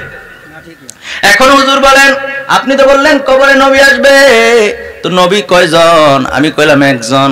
একজন নবী 10,000 মানুষের কবরে এট এ টাইম কেমন করে যাবে? দেখেন তার যেরকম কি কয়, যেরকম ভিতরে শয়তানি এরকম প্রশ্ন, ঠিক কিনা বলেন? তো আমি কইলাম ঠিক আছে, তোমার প্রশ্নের উত্তর আমি দিতেছি, কান খাড়া করে শোনো। আল্লাহর বান্দা, যে সূর্যটা আমার আল্লাহ আসমানের মধ্যে ফিট করে রাখছে, ওই সূর্যটা কি তুমি দেখোনি? কয় হ্যাঁ দেখি। আমি দেখিনি। কয় দেখে। ওই হেতারা দেখিনি? কয় দেখে। এট এ টাইম লক্ষ লক্ষ কোটি কোটি মানুষ যদি আকাশের দিকে তাকাইলে সূর্যটাকে দেখা যায়। ও আল্লাহর বান্দা, আমার নবীজিকে এট এ টাইম আমার আল্লাহ পাক রব্বুল আলামিন লক্ষ লক্ষ নয়, কোটি কোটি নয়, গোটা বিশ্বের সমস্ত মানুষ যদি একসাথে মারা যায়, প্রত্যেকের কবরে ওই আল্লাহর নবীজিকে দেখার ব্যবস্থা আমার আল্লাহ করে দিবেন। জোরে জোরে কোন সুবহানাল্লাহ। সূর্যটারে দেখুন, যেরকম আপনি বাংলাদেশ থেকে দেখেন, আপনি লন্ডন থেকে দেখেন, আপনি আমেরিকা থেকে দেখেন, আপনি সৌদি আরব থেকে দেখেন, আপনি পাকিস্তান থেকে দেখেন, আপনি ভারত থেকে দেখেন, এমনি করে গোটা বিশ্বের সমস্ত দেশ থেকে একই সূর্য আপনি দেখেন, সেই নবীকেও আপনি আমি তখন দেখতে পাবেন। জোরে কোন সুবহানাল্লাহ। আর জোরে কোন সুবহানাল্লাহ। তখন কয় এবার বুঝে আসছে। এবার কি বুঝে আসছে? আরে বিষয়টা হচ্ছে এটা আল্লাহ এবং আল্লাহ রাসূলের ব্যাপার। আল্লাহ এবং আল্লাহ রাসূলের ব্যাপার। যে জায়গা আপনার ব্রেইনে ধরবেন আপনি বলবেন সুবহানাল্লাহ, কারণ কি? এটা আল্লাহর কুদরত। এটা কি? আল্লাহর কুদরত। নবীজিকে মর্যাদা আল্লাহ কেমনে দিয়েছে এটা আপনার আমার দেখার বিষয় না, ঠিক কিনা বলেন? আপনি খুলেন মিশকাত শরীফ, মুসলিম শরীফের হাদিস, মিশকাত শরীফের 512 পৃষ্ঠার মধ্যে রয়েছে, আন সাওবান রাদিয়াল্লাহু তাআলা আনহু قال قال رسول الله صلى الله عليه وسلم ইন্না লিল্লাহি, হাদিসটা বলে গেছে, আল্লাহ নবী বলছেন, আরবি আবারতটা বলে গেছে। আমার দিকে তাকান, মিশকাত শরীফের 512 পৃষ্ঠা খুললে আপনি পেয়ে যাবেন। আল্লাহর নবী বলতেছেন, আল্লাহ পাক রব্বুল আলামিন, ইন্নাল্লাহ, মনে আসছে, ইন্নাল্লাহ জাওয়ালিল আরদা ফারাআইতু মাশারিকাহা ওয়া মাগারিবা ইলা আখিরিল হাদিস শরীফ। আল্লাহর নবী কয়, আল্লাহ পাক রব্বুল আলামিন গোটা পৃথিবীর জমিনকে আমি নবীর কাছে একেবারে সংকীর্ণ করে দিয়েছে। জোরে জোরে কোন সুবহানাল্লাহ। নবী বলছেন, মুসলিম শরীফের হাদিস, আল্লাহর নবী নিজে বলছেন যে গোটা পৃথিবীর জমিনকে আল্লাহ রাসূল বলেন আমার কাছে একেবারে সংকীর্ণ ছোট করে দিয়েছে। কে? জোরে বলেন কে? ইন্নাল্লাহ, নিশ্চয় আল্লাহ তাআলা, জাওয়ালিল আরদা, জমিনটাকে আল্লাহ কি করছেন? সংক্ষিপ্ত করছেন, সংকীর্ণ করছেন। জোরে কোন সুবহানাল্লাহ। ফারাআইতু, যার ফলে মাশারিকাহা ওয়া মাগারিবা, এটা কি? এটা দক্ষিণ নাকি পশ্চিম? এটা না পশ্চিম, এটা নেই। আল্লাহ বলেন যেখান থেকে সূর্য উদিত হয় এবং যেখানে অস্তমিত হয়, আল্লাহ নবী বলেন সবটা আমি নবী দেখতে পাই। আর জোরে কোন সুবহানাল্লাহ। আমার বানানো কোনো কথা নয়, আল্লাহর নবী নিজে স্টেটমেন্ট দিয়েছে। আপনি যদি বলেন আপনি আমি তো দেখি না, আপনি আমি তো সামনের দিকে একটু খালি দেখি, পেছনের দিকেও দেখি না, তো নবী আবার গোটা বিশ্বের জমিনকে, গোটা পৃথিবীর জমিনকে আমার আল্লাহ সংকীর্ণ করে দেওয়ার কারণে নবী আবার কেমনে দেখতে পায়? এটা আপনার বিষয় না, কেমনে দেখতে পায়। সুবহানাল্লাহ। এটা বাতিল ফিরকার লোকেদের আকীদা, চিন্তা যে নবী কেমনে দেখতে পায়। আরে হাদিস পাওয়া যাচ্ছে, কেমনে দেখতে পায়? আসমান দাঁড়ায় রয়েছে, 7 আসমান, কোন পিলার আছে? কথা কোন আছে? কোন পিলার নাই, কোন খুঁটি নাই। খুঁটি ছাড়া আল্লাহ যেমনে দাঁড় করে রাখছে, আপনি যদি কোন কেমনে, এটা আপনার মাথা কামাইতে হইব কেমনে? এটা আল্লাহর কুদরত। জোরে কোন সুবহানাল্লাহ। এইটা যদি আপনার বুঝে আসে, তো আল্লাহ নবীজিকে ওই পাওয়ার, ওই ক্ষমতা দিয়েছেন আমার আল্লাহ পাক রব্বুল আলামিনই ভালো জানেন আল্লাহর বন্ধুকে কিভাবে এই ক্ষমতা দিয়েছেন, ঠিক কিনা বলেন? এটা আপনার আমার চিন্তা আনারও দরকার নাই। হাদিস পেয়েছি যে নবীজিকে আল্লাহ মর্যাদা দিয়েছেন। বিশ্বাসের নাম হলো, বিশ্বাস করার নাম হলো ঈমান। কথা বলেন ঠিক কিনা? বিশ্বাস না করলে আপনি ঈমান হারাইবেন। আমরা কি কথা কোন ঠিক কিনা? একটু দরুদ শরীফ পড়ি। আল্লাহুম্মা সাল্লি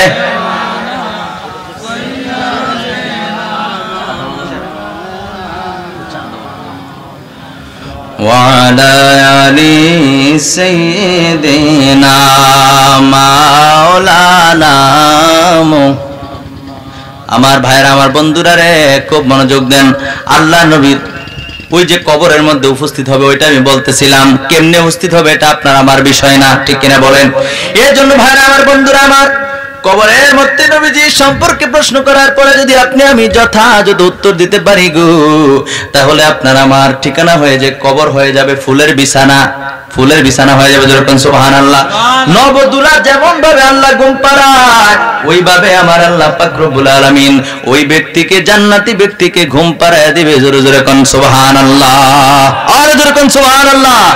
একবার ইসরাফিল আলাইহিস সালাম যখন সিংহে ফু দিবে, পোঁত করে উঠবো, তখন আপনি ডাক দিচ্ছে আমারে, সুবহানাল্লাহ কোন না? কবরের মধ্যে আপনার এমন ঘুম পাড়ে, ঠিক আছে নি? কবরের মধ্যে আপনার এমন ভাবে ঘুম পাড়ে, আপনি আর কই থাকতেন না। নবদুলা যেমনি বাসুর রাতে, আপনাদের কি বলে, ফুলসজ্জার রাত, ঠিক আছে? ওই রাতে যেরকম একটা সুখের ঘুম ঘুমায়, একটা আনন্দদায়ক ঘুম হয়, আল্লাহর নবী বলেন মানুষটা যখন কবরে যখন শায়িত করার পরে সে যখন জান্নাতি হয়ে যায়, জান্নাতি বান্দাদেরকে আল্লাহ এইভাবে ঘুম পাড়ায় দেয়। যেরকম সুবহানাল্লাহ। এরপরে ইসরাফিল আলাইহিস সালাম ওই কিয়ামতের সময় সিংহে ফু দিব, ওই ফুৎকারের সাথে সাথে সে ঘুম থেকে লাফ দিয়ে উঠবে, কেডারে আমার ঘুমটা ভাঙছে, সুবহানাল্লাহ কোন না? আমি মাত্র ঘুমাইলে আমার চোখ কসালবার করবো, কেডারে ঘুমটা ভাঙছে, কেডায়, সুবহানাল্লাহ কোন না? অথচ শত শত হাজার হাজার বছর বান্দায় ঘুমাইছে। যেরকম সুবহানাল্লাহ। আমার ভাইয়ের, আমার বন্ধুরা, এবার আসেন আরেকটু দুরূদ পড়ি। আল্লাহুম্মা সাল্লি আলা সাইয়্যিদিনা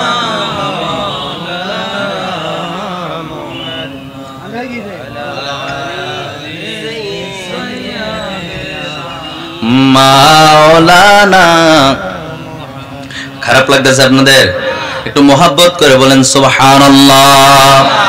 আমার বন্ধুরা, আমার ভাইরা আমার, যে কথাটা বলতেছিলাম, ইসরাফিল আলাইহিস সালাম যখন তিনটা ফুৎকার দিবেন, সিংহার মধ্যে ফু দিবেন, ফু দেওয়ার পরে আমার আল্লাহ পাক রব্বুল আলামিন সবাইকে আবার পুনরায় জীবিত করবেন। তিরমিজি শরীফের 2য় খণ্ডে 202 পৃষ্ঠার মধ্যে হাদিস কানা এসেছে।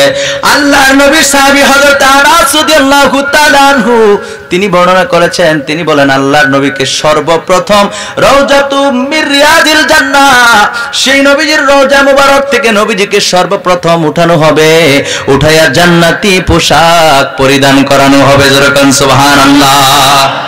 নবীজিকে জান্নাতি পোশাক পরিধান করাবেন কে? জবানটা খুলে বলেন কে? আল্লাহ। আল্লাহ পাক রব্বুল আলামিন নবীজিকে জান্নাতি পোশাক পরিধান করাবেন। সর্বপ্রথম নবীজিকে উঠানো হবে, ফেরেশতারা নবীজিকে উঠাইয়া জান্নাতি পোশাক পরিধান করাবে।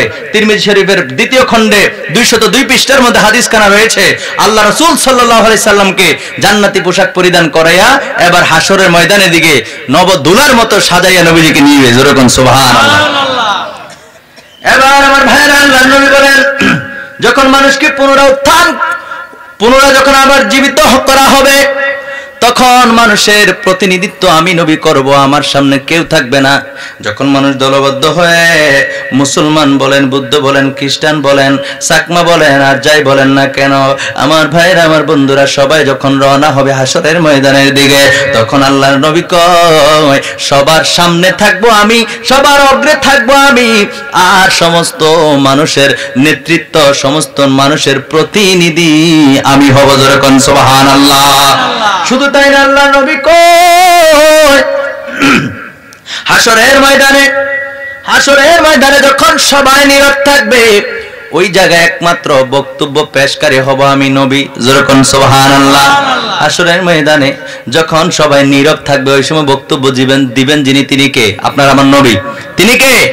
আপনার আমার নবী। আরেকটা কথা বলি, এই যে হাসরের ময়দানে আপনাকে আমাকে উঠানো হবে, ওই জায়গায় কেউ কথা বলার কোনো সাহস পাবে না রে বন্ধু। এজন্য আল্লাহ নবী বলেন যখন সবাই নীরব থাকবে, কেউ কোনো সাহস করবে না, ওই সময় একমাত্র বক্তব্য আমি নবী দেব। যেরকম সুবহানাল্লাহ। যখন মানুষকে হাসরের ময়দানে পাকড়াও করা হবে, আটকানো হবে, তখন আল্লাহ নবী বলেন আমি নবী তাদের জন্য সুপারিশ করব। জোরে জোরে কোন সুবহানাল্লাহ। জিসকো খোদা পাক সুরালে মুহাম্মদ, মুহাম্মদ जो पकड़े সুরা कोई नहीं। জোরে জোরে কোন সুবহানাল্লাহ। আমার আল্লাহ যদি আল্লাহর কোন বান্দাকে পাকড়াও করে, আল্লাহর কোন বান্দাকে আটক করে, আমার নবী সুরালে মুহাম্মদ নবী ছুড়াইবে, তার জন্য সুপারিশ করবে, শাফাত করবে, তার প্রমাণ অসংখ্য আছে। কিন্তু जिसको खुदा पकड़े সুরালে মুহাম্মদ, মুহাম্মদ जो पकड़े সুরা कोई नहीं, আমার নবী যদি কেউ আটকায় সেই ময়দানে ওই আল্লাহর বান্দাকে ছুড়ানোর মতো কেউ থাকবে না। জোরে জোরে কোন নাউজুবিল্লাহ। কথা বুঝছেননি? কথা বুঝছেননি? আল্লাহ যখন পাকড়াও করবে, আটক করবে বান্দাকে, তখন নবী বলছেন, তিরমিজি শরীফের হাদিস, যে আমি নবী তাদের জন্য সুপারিশ করব। জোরে কোন সুবহানাল্লাহ। তাদের জন্য সুপারিশ করবে। শুধু তাই নয়, যখন মানুষ সবাই হতাশাগ্রস্ত হয়ে যাবে, আমার নবী কয় ওই সময় একমাত্র আমি নবী তাদেরকে সুসংবাদ দেব। জোরে জোরে কোন সুবহানাল্লাহ। আদম সন্তানের মধ্যে সর্বোচ্চ সম্মানের অধিকারী সেদিন আমি নবী হব। এত মর্যাদায় আমার আল্লাহ আর কাউকে দিবেন না। জোরে জোরে কোন সুবহানাল্লাহ। আল্লাহ নবী কয় সেদিন হাজার গানে খাদেম আমি নবীর চতুর্পাশে ঘোরাঘুরি করবে। জোরে জোরে কোন সুবহানাল্লাহ। সম্মানের এবং কল্যাণের, সম্মানের, মর্যাদার এবং কল্যাণের চাবিকাঠি আল্লাহর নবীর হাতে থাকবে। সেদিন প্রশংসার ঝান্ডা আল্লাহর নবী উড়াবেন। জোরে জোরে কোন সুবহানাল্লাহ। আর জোরে কোন সুবহানাল্লাহ। বুখারী শরীফের প্রথম খণ্ডে 199 পৃষ্ঠার মধ্যে রয়েছে, আল্লাহ রাসূল বলেন হাসরের ময়দানে মানুষের সূর্য খুব মাথার নিকটে চলে আসবে। সূর্য কোথায় আসবে? এই কথা কোন কোথায় আসবে? সূর্য চলে আসবে মাথার নিকটে। এখন সূর্য আছে 9,30,00,000 মাইল উপরে। সূর্য কই? জোরে কোন? 9,30,00,000 মাইল উপরে সূর্য। এত দূরে সূর্য। সেই সূর্য যখন আলো দেয়, বিজ্ঞানীরা বলছে সেই আলো দুনিয়ার জমিনে পড়তে 8 মিনিট 20 সেকেন্ড লাগে। 8 মিনিট 20 সেকেন্ড লাগে শুধু আলোটা পৃথিবীতে আসতে। তাহলে কত উপরে সূর্য? 9,30,00,000 মাইল উপর থেকে সূর্য একটা মুখে আলো দেয়। হাসরের ময়দানে সেই সূর্য 12টা মুখ দিয়া আলো দিবে। আর রাসূল বলেন সূর্য থাকবে মানুষের খুব মাথার নিকটে, একবারে কাছাকাছি। কেউ কেউ বলেন 1 হাত, কেউ কেউ বলেন 12 হাত, কেউ কেউ বলেন আরেকটু উপরে নিচে, এরকম ব্যাখ্যা আছে। কথা বুঝাতে পারলাম? মূল কথা হলো সূর্যটা মানুষের মাথার নিকটে থাকবে। জোরে জোরে কোন আল্লাহু আকবার। আল্লাহ নবী বলেন মানুষগুলি যার যার কর্ম অনুযায়ী ঘামতে থাকবে। কেউ হাঁটু পর্যন্ত ঘামবে, কেউ কোমর পর্যন্ত, কেউ বুক পর্যন্ত, কেউ থুতা পর্যন্ত। আল্লাহ নবী কয় হাসরের ময়দানে এইভাবে মানুষগুলো ঘামতে থাকবে। আর আটলান্টিক মহাসাগরের পানির মধ্যে না, নিজের ঘামের মধ্যে হাবুডুবু খেতে থাকবে। সেদিন কোনো মানুষের শরীরে কোনো কাপড় থাকবে না, সবাই থাকবে উলঙ্গ। আল্লাহু আকবার বলেন। আম্মা জানা আয়েশা সিদ্দিকা রাদিয়াল্লাহু তাআলা আনহা জিজ্ঞেস করলেন, ইয়া রাসূলুল্লাহ, ইয়া হাবিবাল্লাহ, আপনি কি বললেন? হাসরের ময়দানে সবাই বুঝি উলঙ্গ থাকবে, পুরুষ মহিলা কি সবাই একই রকম? আল্লাহ নবী বললেন হ্যাঁ, পুরুষ উলঙ্গ থাকবে, মহিলা উলঙ্গ থাকবে, কারো শরীরে কোনো কাপড় থাকবে না। জোরে জোরে কোন সুবহানাল্লাহ। আম্মা জান জিজ্ঞেস করলেন, ইয়া রাসূলুল্লাহ, ইয়া হাবিবাল্লাহ, নবী গো, নবী গো, নবী গো, দুনিয়ার জমিনে আমাদের সম্মানকে ধরে রাখার জন্য, আমাদের ইজ্জতকে ধরে রাখার জন্য আমরা হাসরের ময়দানে, দুনিয়ার জমিনে কত কাপড় আমরা ব্যবহার করি। আপনি বলছেন হাসরের ময়দানে, হাসরের ময়দানে ওই মানুষগুলি সবাই উলঙ্গ থাকবে। নবী গো, একজনের লজ্জাস্থান তো আরেকজন দেখে ফেলবে। একজনের দিকে আরেকজন যদি তাকায়, তাহলে দুনিয়ার জমিনে এত কষ্ট করে করে পর্দা করলাম, হাসরের ময়দানে একজনের দিকে আরেকজন তাকাইলে বড় শর্মিন্দা হয়ে যাবে। আল্লাহ নবী ডাক দেয়া কয়, আয়েশা রে, ও আয়েশা শোনো, শোনো রে আয়েশা, হাসরের ময়দানে মানুষ এত পরিমাণে ভয় পাবে, এত পরিমাণে আতঙ্কিত থাকবে রে আয়েশা, ও আয়েশা, সবাই বলবে নাফসি নাফসি করবে, কেউ কারো দিকে তাকাইবে না, তার শরীরে কি কাপড় আছে নাকি নাই সে নিজেও বলতে পারবে না। কোন মহিলার দিকে তাকাইবে দূরের কথা, নিজের শরীরে কাপড় আছে কিনা সেদিকে তাকাইবে না, সবাই তাকায় থাকবে আল্লাহ আমার আমলনামা কি ডান হাতে আসবে না বাম হাতে, আল্লাহর দিকে ফরিয়াদ করতে থাকবে আল্লাহ আমার আমলনামা কি ডান হাতে না বাম হাতে, আল্লাহ আমি কি জান্নাতি হব নাকি জাহান্নামী হব, এইভাবে সবাই সেই চিন্তায় থাকবে, সবাই নাফসি নাফসি করতে থাকবে রে আয়েশা। যার কারণে মানুষ তার সঙ্গে কি সুন্দরী নারী নাকি কালো, লম্বা নাকি খাটো, পুরুষ নাকি মহিলা, কাপড় আছে নাকি নাই, সেদিকে আল্লাহর কোন বান্দা হাসরের ময়দানে তাকাইবার সময় পাবে না। জোরে জোরে কোন সুবহানাল্লাহ। আল্লাহর নবী কই সেই হাসরের ময়দানে একমাত্র নবীজিকে জান্নাতি পোশাক পরে হাসরের ময়দানে উঠানো হবে। এখন বলেন আমরা থাকবো উলঙ্গ, আল্লাহর নবী কাপড় পরিহিত অবস্থায় থাকবে। এখন আমার দেশে যারা বলে নবী আমার মতো আমি নবীর মতো, তাদের কথা কি ঠিক? জোরে কোন। যারা কয় নবী আমার মতো আমি নবীর মতো, এরকম কথা বলে নাকি বলে না?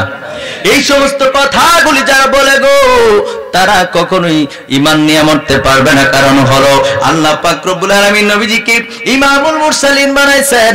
আপনারা আমার মতো হবে দূরের কথা, নবী তো অন্যান্য নবী রাসূলদের মতো না, তিনি সমস্ত নবীদের নবী। জোরে জোরে কোন সুবহানাল্লাহ, আর জোরে কোন সুবহানাল্লাহ। আমার প্রিয় ভাইরা, আমার বন্ধুরা, তো আল্লাহ নবীর হাদিসটা আমি বলতেছিলাম। আল্লাহ নবী কয় আরে উম্মত শোনো শোনো শোনো, সূর্য মানুষের মাথার নিকটে চলে আসবে। মনে আছে না আপনাদের? সূর্য মানুষের মাথার নিকটে চলে আসবে। সূর্য মানুষের মাথার নিকটে আসার পরে মানুষগুলি ঘামতে থাকবে, আর ওই ঘামের মধ্যে হাবুডুবু খেতে থাকবে। আল্লাহর নবী কয় সবাই তখন ফরিয়াদ করবে ইয়া রাসূলুল্লাহ, ইয়া হাবিবাল্লাহ, আপনি আমাদের জন্য সুপারিশ করেন। আল্লাহর নবী কয় আমি আল্লাহর দরবারে সুপারিশ করব। আল্লাহ গো, ও প্রাণের মাওলা, তোমাদের বান্দা তোমার বান্দাদের বিচার কার্য শুরু করো। আল্লাহ নবী কয় আমি যখন বলবো বিচার কার্য শুরু করার জন্য, তখন আল্লাহ পাক রব্বুল আলামিন আমাকে মাকামে মাহমুদের মধ্যে আসীন করাবেন। জোরে জোরে কোন সুবহানাল্লাহ। আমাকে মাকামে মাহমুদের মধ্যে স্থান দিবেন, আমি ওই জায়গার মধ্যে থাকবো। আল্লাহ পাক রব্বুল আলামিন বিচার কার্য শুরু করবে। জোরে জোরে কোন সুবহানাল্লাহ। এই মাকামে মাহমুদের ব্যাপারে কুরআনুল কারীমের মধ্যে আমার আল্লাহ পাক রব্বুল আলামিন বয়ান করছেন। আমার সাথে পড়েন বিসমিল্লাহির রহমানির রহিম।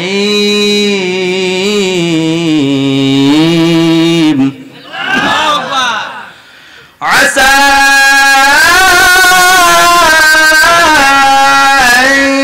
ইয়াবআসাকা রাব্বুকা মাকামান মাহমুদা।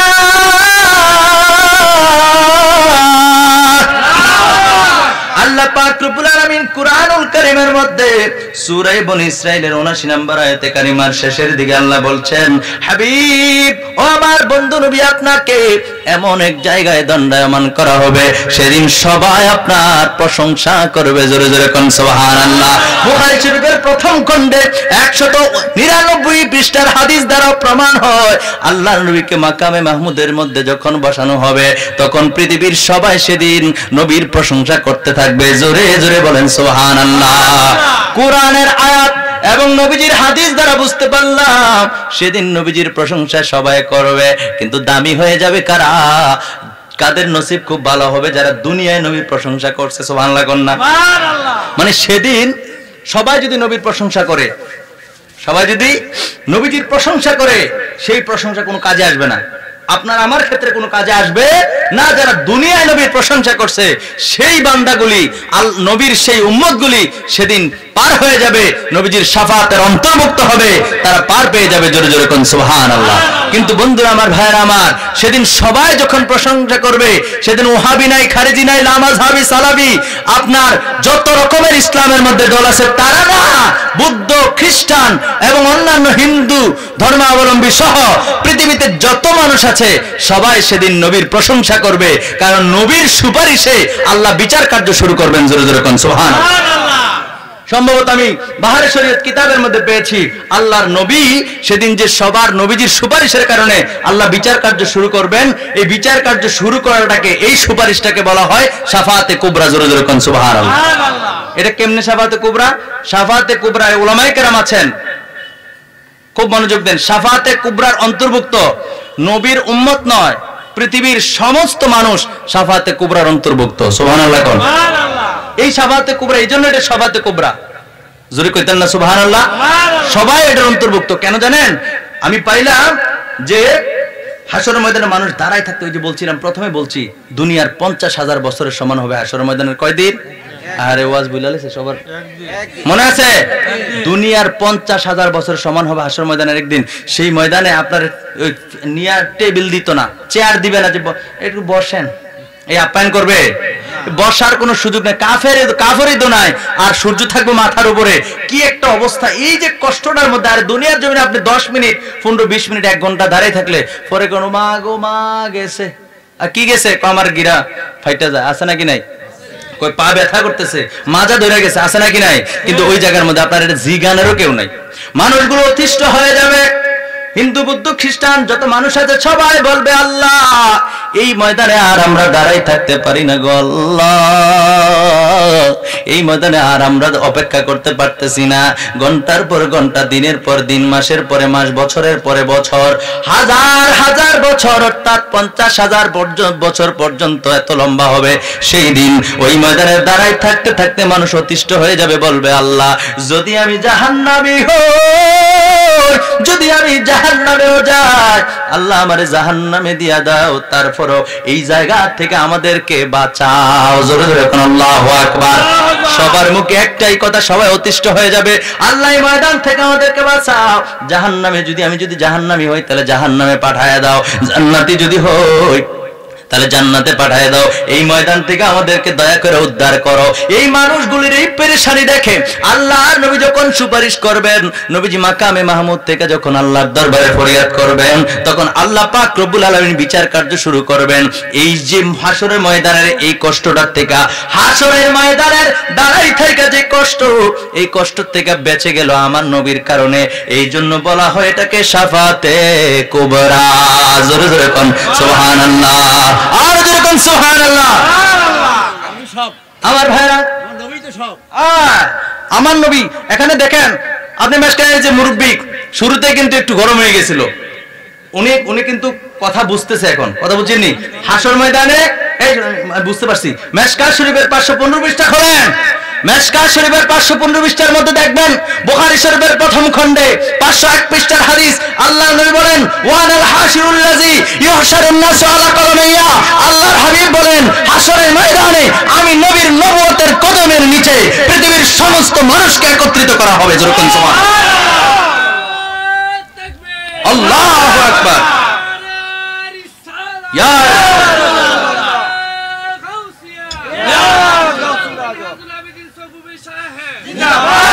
আহলে সুন্নাত ওয়াল জামাত। আমার ভাইরা, আমার বন্ধুরা, আল্লাহর নবী বলছেন ওয়ানাল হাশিরুল্লাযী ইহশারুন নাসু আলা কদমাইয়া।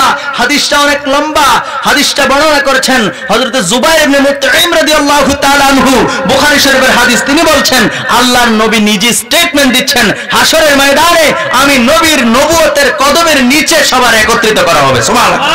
একমাত্র মাকামে মাহমুদের মধ্যে আল্লাহর নবীই থাকবেন। জোরে জোরে কোন সুবহানাল্লাহ।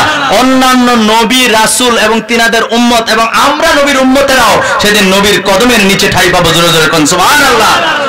এখন নবুতি মানে লোক কি করি বলে জামান তো মানুষ, হ্যাঁ বেয়াদব না বলেন, কথা বলেন না, কথা বলেন না, না বুঝছি না, যারা বলে নবী আমার মত, কিন্তু নবুতি মানে না। হ্যাঁ, মানে উনি যেটা বলতে চাইছে, ঠিক আছে, ওনার বলার বিষয়টা হলো যে যারা কয় নবী আমার মতো, কথা কিন্তু বুঝেন, উনি যে মুরবি মানুষ তো এই জন্য একটু গরম হইয়া বলে, আসলে কিন্তু গরম হইয়া বলে না, উনি হয়তো এইভাবে এই কথা বলে। আমি প্রথম মাইন্ড করছিলাম, পরে বুঝছি যে না ঠিক আছে, মারহাবা কর না, আর জোর কর না, মারহাবা। উনি বলতে চাইতেছে যারা বলে নবী আমার মতো, তো আমার মতো যারা বলে ওনার বক্তব্য হলো যারা নবীরে আমার মতো কয় তাহলে সে তো নবীর মতো হয়ে গেছে, তাহলে সে রিসালাত পেলে, সে কি রিসালাত তার দাবিদার? তার কি আল্লাহ নবী বানায় পাঠাইছে? কথা বুঝেন না কেন? যে কইলো আমি নবীর মতো, তো তুমি তো আরেকজন নবী হইলা। ওনার বক্তব্যটা এটাই আর কি, তো তুমি নবী কেমনে হইলা? তোমার কি আল্লাহ নবী বানায় পাঠাইছে? এক কথা কোন নবী বানায় পাঠাইছে? নিঃসন্দেহে এরা ভণ্ড, কথা বলেন ঠিক কিনা? এদের পেছনে নামাজ পড়বেন না যারা নবীকে নিজের মতো মনে করবে, নিজের সমতুল্য মনে করবে। এই সমস্ত ব্যক্তিদের পেছনে নামাজ পড়লে নামাজ হবে না, ঠিক কিনা বলে? দলিলের অভাব নাই, দলিলের কি নাই? আমাদেরকে দেখেন, দলিলের কি নাই? অভাব না। আপনাদের আকলের কাছে দুই তিনটা প্রশ্ন করে আপনারা উত্তর দিবেন। বলেন তো দেখি, আমার দিকে তাকান, বলেন তো দেখি, ছাত্র আর শিক্ষক কি সমান? এখানে তো আছে, অধ্যাপক আছে নাকি নাই? ছাত্র আর শিক্ষক কি সমান? মা এবং মেয়ে কি সমান? ছেলে এবং পিতা এবং পুত্র কি সমান? ইমাম এবং মুক্তাদি কি সমান? ইমাম মুক্তাদির সমান না। আপনারা বলছেন, আমি বলছি? এটা পৃথিবীর সবাই বলবে মুক্তাদি ইমামের সমান নয়। পুত্র পিতার সমান, বলেন না, পুত্র পিতার সমান, ছাত্র শিক্ষকের সমান, মেয়ে মায়ের সমান। তো আপনারাই বলছেন যে ছাত্র শিক্ষকের সমান না, পুত্র পিতার সমান না, ঠিক আছে? তারপরে মেয়ে মায়ের সমান নয়, মুক্তাদি ইমামের সমান নয়। তো ও মুসলমান, নবী উম্মত আবার নবীর সমান কেমনে হয়? বিচারটা আপনাদের কাছে দিলাম, ঠিক কিনা বলে? সাধারণ একটা মুক্তাদি যদি একটা ইমামের সমান না হতে পারে, নবীর উম্মত আবার নবীর সমান কেমনে হয়? ঠিক কিনা বলেন? এগুলো ভণ্ড। আল্লাহ নবীজির হাদিস সিয়াসিত্তার মধ্যে ঘাটলে পাওয়া যায়। আল্লাহ নবী দু জাহানের বাদশা নবী যদি থুতু ফেলতে চাইতেন, সাহাবায়ে কেরাম সেই থুতু হাতে নিয়ে খেয়ে ফেলতেন। সুবহানাল্লাহ বলেন। আল্লাহ নবীজির সেই থুতু মুবারক সাহাবায়ে কেরাম নিয়ে মুখে মালিশ করতেন, অঙ্গে প্রত্যঙ্গে মালিশ করতেন। জিজ্ঞেস করা হলো, আপনারা কেন এরকম করেন? সাহাবায়ে কেরাম বলেছিলেন, ওই সময় তো ডাক্তার কবিরাজ নাই, হাকিম নাই, ওজা বৈদ্যা নাই।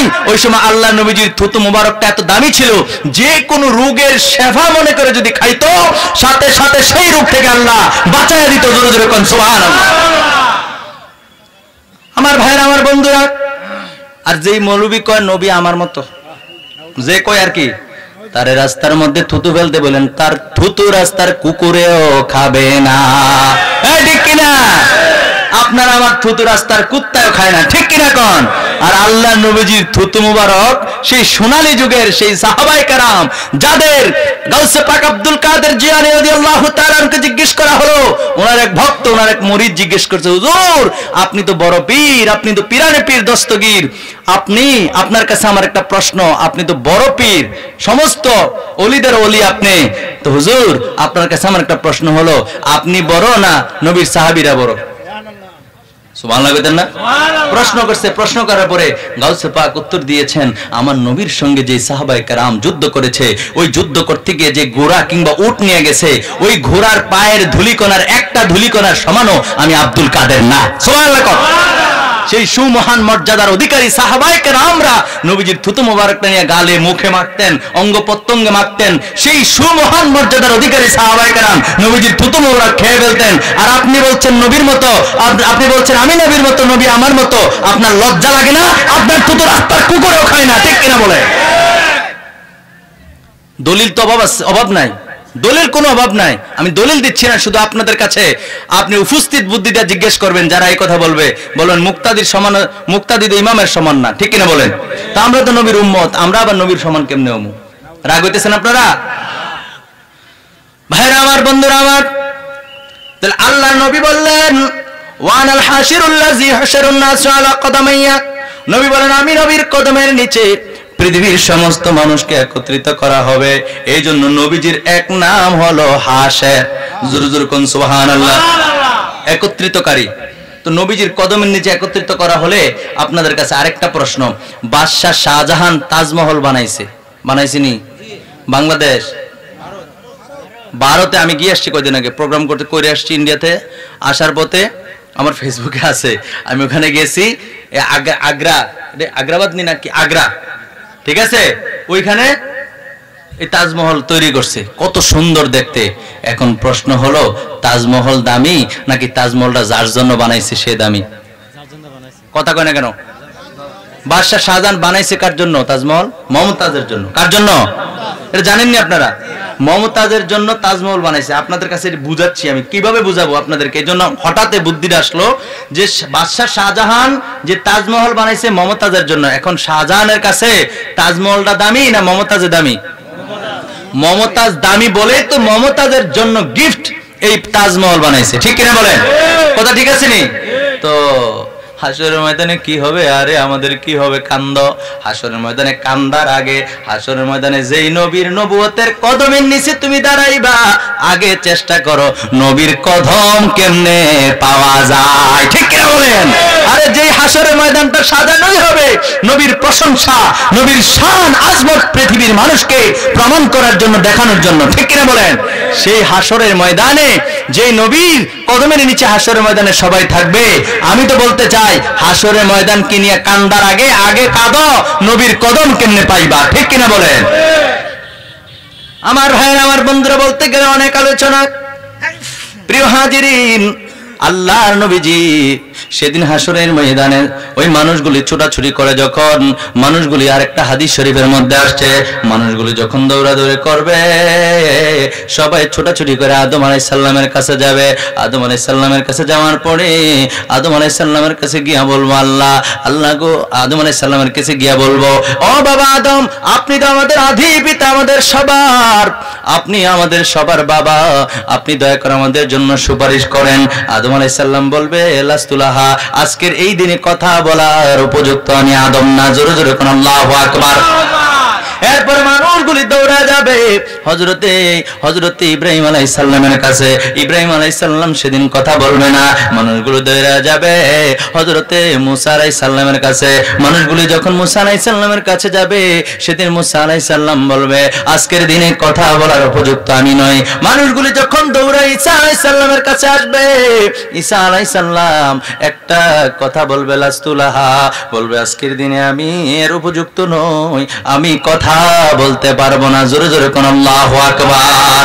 আর জোরে আল্লাহু আকবার। ওয়ালাকিন আলাইকুম বিমুহাম্মদ, সুবহানাল্লাহ বলেন, সাল্লাল্লাহু আলাইহি ওয়াসাল্লাম। তিনি বলবেন, ঈসা আলাইহিস সালাম বলবেন, মুসলিম শরীফের প্রথম খণ্ডে 110 পৃষ্ঠার মধ্যে হাদিস খানা রয়েছে। তখন ঈসা আলাইহিস সালাম বলবে, তোমাদের উচিত, আমি তো কথা বলার উপযুক্ত না, তোমাদের উচিত হলো নবী মুহাম্মদুর রাসূলুল্লাহ সাল্লাল্লাহু আলাইহি ওয়া আলিহি ওয়াসাল্লামের কাছে যাওয়া। জোরে জোরে বলেন সুবহানাল্লাহ। সেদিন হাসরবাসী রে দৌড়ে আমার নবীর কাছে যাবে, আমার নবীর কাছে গিয়া বলবে, ইয়া রাসূলুল্লাহ, ইয়া হাবিবাল্লাহ, নবী গো, নবী গো, আপনি আল্লাহর দরবারে সুপারিশ করেন। আল্লাহর নবী বলবেন, হ্যাঁ, আজকের দিনে কথা বলার জন্য উপযোগী আমি নবী। জোরে জোরে কোন সুবহানাল্লাহ। আমি কথা বলবো, জোরে জোরে কোন সুবহানাল্লাহ। আল্লাহর নবী কই? তারপর আল্লাহর নবী আল্লাহ পাক রব্বুল আলামিনের কাছাকাছি হবেন। কাছাকাছি হওয়ার পরে নবী আমার বলছেন, সেদিন আমি আল্লাহর দরবারে প্রশংসা করব। আহারে কি প্রশংসা করব? নবী বলতেছেন, মুসলিম শরীফের প্রথম খণ্ডে 110 পৃষ্ঠার মধ্যে আছে। আল্লাহর নবী কয়, সেদিন কি প্রশংসা করবে এখন আমার জানা নাই। সেদিন আল্লাহ পাক রব্বুল আলামিন আমাকে জানায় দিবেন। তার জানানো, আল্লাহর জানানো শব্দ দিয়া আমি আল্লাহ পাক রব্বুল আলামিনের প্রশংসা করব। জোরে জোরে কোন সুবহানাল্লাহ। নবী আমার বলছেন, এরপরে আমি সেজদা করব, আমি সেজদার মধ্যে পড়ে যাব। আল্লাহ পাক রব্বুল আলামিনকে যখন সেজদা করব, সেজদায় যখন পড়ে থাকব, আমার আল্লাহ বলবেন, হাবিব আপনি মাথা উঠান, নবী গো আপনি মাথা উঠান, আপনাকে আমি দুনিয়ার জমিনে তায়েফের ময়দানে কষ্ট দিয়েছি গো নবী, আমার কালিমার জন্য আপনি তায়েফের ময়দানে পাথরের আঘাত খেয়েছেন গো নবী, আপনি রক্তাক্ত হয়েছেন। ইয়া রাসূলুল্লাহ, ইয়া হাবিবাল্লাহ, আপনি, আল্লাহ পাক রব্বুল আলামিন বললেন, নবী গো আপনাকে তায়েফের ময়দানে কষ্ট দিয়েছি, আপনি উহুদের ময়দানে ডান্ডার মোবারক শহীদ হয়ে গেছে। ও নবী আমার, ও মায়া নবী, আপনি মাথা উঠান, আপনি যা বলবেন তাই শোনা হবে। আপনি আজকে বলেন, আপনার কথা শোনা হবে, আপনার সুপারিশ, আপনার শাফাত মঞ্জুর করা হবে। এই কথা বলার পরে আল্লাহ নবী শুধু একটা শব্দই বলবে, ইয়া রাব্বি উম্মতি উম্মতি। জোরে জোরে বলেন সুবহানাল্লাহ। আল্লাহর নবী কই? সেদিন আমি নবী অন্য কোন শব্দ উচ্চারণ করব না, একটা শব্দ আমার জবান থেকে বের হবে।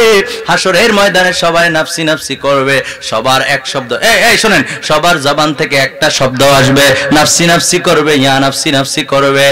আর ব্যতিক্রম একটা জবান দিয়ে শব্দ বের হবে, সেটা হলো রব্বি হাবলি উম্মতি। জোরে জোরে কি বলা যাবে? সুবহানাল্লাহ।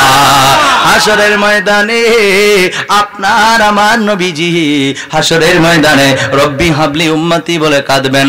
এই একটা জবান, পবিত্র জবান মুবারক দিয়াই শুধু আলাদা একটা বাক্য বের হবে, শব্দগুলি বের হতে থাকবে, রব্বি হাবলি উম্মতি, রব্বি হাবলি উম্মতি, রব্বি আয় আল্লাহ হাবলি দিয়ে দাও, রব্বি আয় আল্লাহ হাবলি দিয়ে দাও উম্মতি, আল্লাহ আমার উম্মতগুলিকে আমি নবীরে দিয়া দাও। জোরে জোরে বলেন সুবহানাল্লাহ।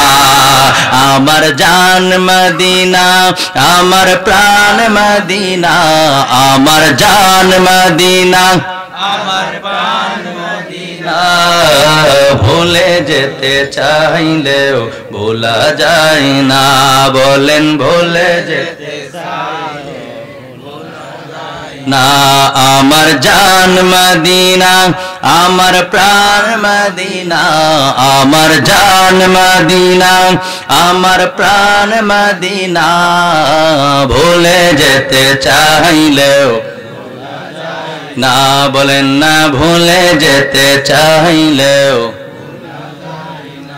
মদিনার স্মৃতিগুলি ভাবি বারে বার, কবে আমরা দেখা পাবো রোজা তোমার, বলেন মদিনার স্মৃতিগুলি ভাবি বারে বার, কবে আমরা দেখা পাবো রোজা তোমার। প্রিয় নবীর প্রেমে আমরা হলাম দিওয়ানা, বলেন প্রিয় নবীর প্রেমে তোরা হল দিওয়ানা, ভুলে যেতে চাইলেও ভোলা যায় না, বলেন না ভুলে যেতে চাইলেও ভোলা যায় না। শেষবারের মতো, আমার জান মদিনা, আমার প্রাণ মদিনা, আমার জান মদিনা, আমার না, ভুলে যেতে চাইলেও ভোলা যায় না, বলেন না ভুলে যেতে চাইলেও। একটা জবানও বন্ধ রাখবেন না, চিৎকার মেরে বলেন সুবহানাল্লাহ। আমরা ওই নবীর দিদার চাই কি চাই না? আর আওয়াজ করে বলেন, ওই নবীর দিদার চাই কি চাই না? নারে তাকবীর, জোরে জোরে নারে তাকবীর, নারে রিসালাত, ইয়া রাসূলুল্লাহ। প্রধান মুফাসসিরের আগমন, মুফতি আসাদুজ্জামান জিহাদি সাহেবের আগমন, কুষ্টিয়াবাসীর পক্ষ থেকে জোরে বলেন মারহাবা। নবীর প্রশংসার সময় পৃথিবীর কারো প্রশংসা চলে? আমার চেয়ে ভালো বোঝেন আমার ভাইজান, যেহেতু আমি নবীর শানটা টান দিয়েছি, এই জন্য আমি বাধা দিয়েছি যে স্লোগান দিন না, কারণ ওই সময় স্লোগান দিলে আপনার ঈমান হারানোর আশঙ্কা থাকবে, ঠিক কিনা বলেন? এই জন্য আমি বাঁচিয়ে দিয়েছি আপনাদেরকে। একজন আলেম আরেকজন আলেমকে অবশ্যই শ্রদ্ধা করতে হবে, আর তাছাড়া আমি সর্বদিক থেকে আমার ভাইজানকে আমি শ্রদ্ধা করি। এই সমস্ত আলেম যদি সুন্নিয়তের মধ্যে না থাকে, আমার ভাইরা আমার মধ্যে, আমাদের সুন্নিয়তের জন্য অনেক বড় অসুবিধা হয়ে যাবে, ঠিক কিনা বলেন? আল্লাহ ভাইজানকে নেক হাত দারাজ করুক, পড়েন আমিন, জোরে পড়েন আমিন। এই জন্য আমি তখন স্লোগান দেই নাই। ইজ্জত দেওয়ার মালিক হলো কে? আল্লাহ। কথা কোন কে? যাকে আল্লাহ ইজ্জত দিবেন সেটা আপনাকে জিজ্ঞেস করে দিবেন না, ঠিক কিনা বলেন? ভাইজান কি রাগ করছেন? আমি কি শেষ করে দেব? 2 মিনিট নিতে পারি? আসলে কোন আলেম আসার পরে বসে রেখে কথা বলা মোটেও উচিত, কথা কয় না, মোটেও উচিত না। এই জন্য বন্ধুরা আমার, ভাইয়েরা আমার, হুজুর থেকে অনুমতি নিচ্ছি 2-1 মিনিটের মধ্যে আমি যে কথাটা বলতেছিলাম সেটা শেষ করে দেব। যেহেতু আমার বিষয় কবর, হাসর এবং শাফাত সম্পর্কে দিয়েছেন, আমি এই ব্যাপারে কথা বলার চেষ্টা করেছি। তিনটা বিষয় একসাথে টানা কথা কোন আছে নাকি নাই? নাম নিয়ে গীবত করা আমার দরকার নাই। কি বলে না বলে, কয় কল্প বলে মাথার ভিতরে, হ্যাঁ কি কয় কল্প, কই মাথা, নাউজুবিল্লাহ কইতেন না? পাগল কারে কয়? নাম্বার 1 পাগল, ঠিক কিনা বলেন? আরে কথা বলার তো একটা সিস্টেম আছে। কথার কোনো আগা নাই মাথা নাই, নবীজির শাফাতকে অস্বীকার করে বিভিন্ন সময় বিভিন্ন রকমের ফিতনা তার মাধ্যমে হয়েছে কিনা বলেন? এই কথা বলেন, হয়েছে কিনা বলেন? আজকে কুষ্টিয়াতে এসেছি তাই বলে ছেড়ে দেব, বিষয়টা এরকম না। নাম নেওয়ার আমার দরকার নাই, যাকে বলছি সে বুঝলেই হলো। ভাইরা আমার, বন্ধুরা আমার, যারা এই সমস্ত কথা বলবে, কোরআন হাদিসের বিরুদ্ধে কথা বলবে, কোরআন হাদিসের বাইরে কথা বলবে, তার সে যত বড় হুজুরে হোক, সে যত বড় শায়েখে হোক, তার কথা শোনা যাবে? কথা বলেন, শোনা যাবে? আর আমাদের দেশে আরেকটা পাগল আছে, আমি আপনাদেরকে একটু শোনাই, ভাইজান ব্যাখ্যা দিবেন হয়তোবা। আমি তো চলে যাচ্ছি, আমি আপনাদেরকে দেখানোর চেষ্টা করছি যে সে কি বলতে চায়। কথা বলছেন, আমি আপনাদেরকে একটু দেখানোর, শোনানোর চেষ্টা করছি। শুধু আমি বললেই তো হবে না, বলবেন যে হুজুর মন গড়া বানায় বানায় কথা বলেন, এই জন্য বানায় বানায় কোথাও কোনো কথা বলছেন। নবীজি নাকি এই কথা বলবে, শোনেন। যেখানে মুহাম্মদ সাল্লাল্লাহু আলাইহি সাল্লাম বুঝতে পারবেন না যে আমার স্ত্রী আছে। যখন মানুষের পাপ এবং নেকি ওজন হবে, ওই সময়তে আমিও ফ্যান করে চেয়ে থাকবো আমার পাপের পাল্লা ভারী হয় না নেকি পাল্লা ভারী হয়, না নেকির পাল্লা ভারী হয়, আমার পাপের পাল্লা ভারী হয় না নেকির পাল্লা ভারী হয়। আমি এই দুশ্চিন্তায় থাকবো ওই সময় থেকে তুমি আমার স্ত্রী, কথা আমার স্মরণে থাকে। জোরে জোরে করেন নাউজুবিল্লাহ, আর জোরে বলেন নাউজুবিল্লাহ। এই সমস্ত ডক্টর শায়েখদের নাম দিয়ে দিয়ে বাংলাদেশের মধ্যে ইমান চুরি করতেছে, ঠিক কিনা বলেন? আমি দায়িত্বহীন কণ্ঠে উপস্থিত ময়দানে সর্বশেষ একটি কথাই বলতে চাই, অন্তরে কান দিয়ে শোনেন। এই সমস্ত কারা বলে যারা মাযহাবকে বিশ্বাস করে না, ঠিক কিনা বলেন? এই আওয়াজ তোলেন, ঠিক কিনা বলেন? যারা মাযহাবকে বিশ্বাস করে না, ঠিক কিনা বলেন? যারা আউলিয়া কেরামকে বিশ্বাস করে না, ঠিক কিনা বলেন? যারা আল্লাহর নবীর সুমহান মর্যাদাকে বিশ্বাস করে না, তারা বলে, ঠিক কিনা বলেন? যারা নবীজির শাফাতকে বিশ্বাস করে না, তারা বলে, ঠিক কিনা বলেন? কান কারা করে শোনেন, আল্লাহর নবীর মর্যাদা গগনচুম্বী। আল্লাহ পাক রব্বুল আলামিন আল্লাহর নবীকে এমন মর্যাদা দিয়েছেন, উম্মে হানির ঘর থেকে নিয়ে শুরু করে ইয়াসরিফ থেকে বেতেলহাম, তারপরে বাইতুল মুকাদ্দাস, তারপর বাইতুল মুকাদ্দাস গিয়ে আল্লাহর নবী ওখানে গিয়ে 2 রাকাত নামাজ পড়বেন। 2 রাকাত নামাজ পড়ে সমস্ত নবীদের ইমামতি করে আল্লাহর নবী আরোহণ করবেন, বুরাকে আরোহণ করবেন। চন্দ্র, সূর্য, গ্রহ, নক্ষত্র, নেপচুন, প্লুটো, মিল্কি, ব্রাহ্মণ, ধূমকেতু, নিহারিকা, গ্রহাণুপুঞ্জ, তারপরে প্রথম আসমান আদম নবী, দ্বিতীয় আসমান হযরতে ইউসুফ আলাইহিস সালাম, তৃতীয় আসমান হযরতে ইদ্রিস আলাইহিস সালাম, চতুর্থ আসমান হযরতে ঈসা আলাইহিস সালাম, পঞ্চম আসমান মুসা হযরতে পঞ্চম আসমান হযরতে হারুন আলাইহিস সালাম, ষষ্ঠ আসমান মুসা কালিমুল্লাহ, সপ্তম আসমান ইব্রাহিম ও খলিলুল্লাহ। 7 আসমানের মধ্যে 7-8 জন নবীর সাথে সাক্ষাৎ করে আল্লাহ নবী চলে যাবেন সিদরাতুল মুনতাহা। সিদরাতুল মুনতাহা পেরিয়ে আল্লাহ নবী চলে যাবেন লা মাকান লা জামান। আল্লাহ পাকের 70,000 নূরের পর্দা, এক পর্দা থেকে আরেক পর্দার দূরত্ব 500 বছরের রাস্তা। এমনি করে 70,000 নূরের পর্দা পেরিয়ে আল্লাহ নবী চলে যাবেন আল্লাহ পাকের আরশে। আল্লাহ পাক রব্বুল আলামিন আল্লাহ নবীকে আল্লাহ পাকের আরশে নিয়ে আল্লাহ বলবেন, হাবিব আপনাকে আমি এমন স্টেজে এনেছি যে স্টেজে আপনার পূর্বে কেউ আসে নাই, আপনার পরেও কেউ আসবে না। আপনাকে এখানে এনে আপনার শান, আপনার মান, আপনার মর্যাদা, আপনার তাজিম, আপনার তকির, আপনার ইজ্জত আমি আল্লাহ পাক রব্বুল আলামিন বুলন্দ করে দিয়েছি। ওরা বানা লাকা যিকরাক, দোস্ত হে আপনার সম্মানকে আমি আল্লাহ পাক রব্বুল আলামিন সমুন্নত করে দিয়েছি। কুল্লামা যুকিরতামাই, হাবিব আমার নাম যেই জায়গায়, দোস্ত হে আপনার নামও সেই জায়গায়, কেউ মাইনাস করতে পারবে না। আমার নাম যেই জায়গায়, আপনার নামও সেই জায়গায়। দুলোকে গ্রহে, নক্ষত্রে, আকাশে, জমিনে, পাহাড়ে, কোরআনে, কিতাবে, আজানে, একামতে, ওয়াজে, মাহফিলে, জান্নাতের পাতায় পাতায়, গেইটে গেইটে, রুমে রুমে, হাবিব আপনার নাম লেখা। আপনার শান, আপনার মান আমার নামের সঙ্গে থেকে আপনার নামকে কেউ মাইনাস করতে পারবে না, ঠিক কিনা বলেন?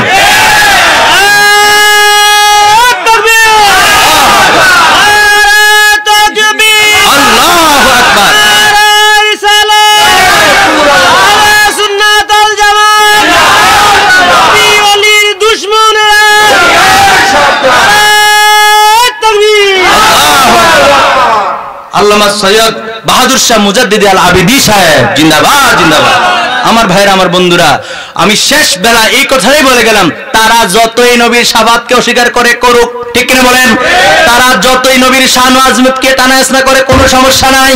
যার শান মান আমার আল্লাহ বাড়িয়েছেন, পৃথিবীর কোনো বাবার শক্তি নাই নবীজির সামান্যতম চুল পরিমাণ কোন শানকে খাটো করার। কথা বলেন ঠিক কিনা? আরে নবীজির মর্যাদা তো দিয়েছেন আল্লাহ, পৃথিবীর মানুষ দিছে? ভাইজানকে বসে রেখে বেয়াদবি করছি। আমি আর সামনের দিকে বাড়ছি না। আমি চেষ্টা করেছি কোরআন ও হাদিস থেকে কিছু কথা বলার। আল্লাহ পাক রব্বুল আলামিন আমাদের সবাইকে পরিপূর্ণভাবে বিশ্বাসের সাথে আমল করার তৌফিক দান করুক। সকলে পড়ি আমিন। ভাইজানের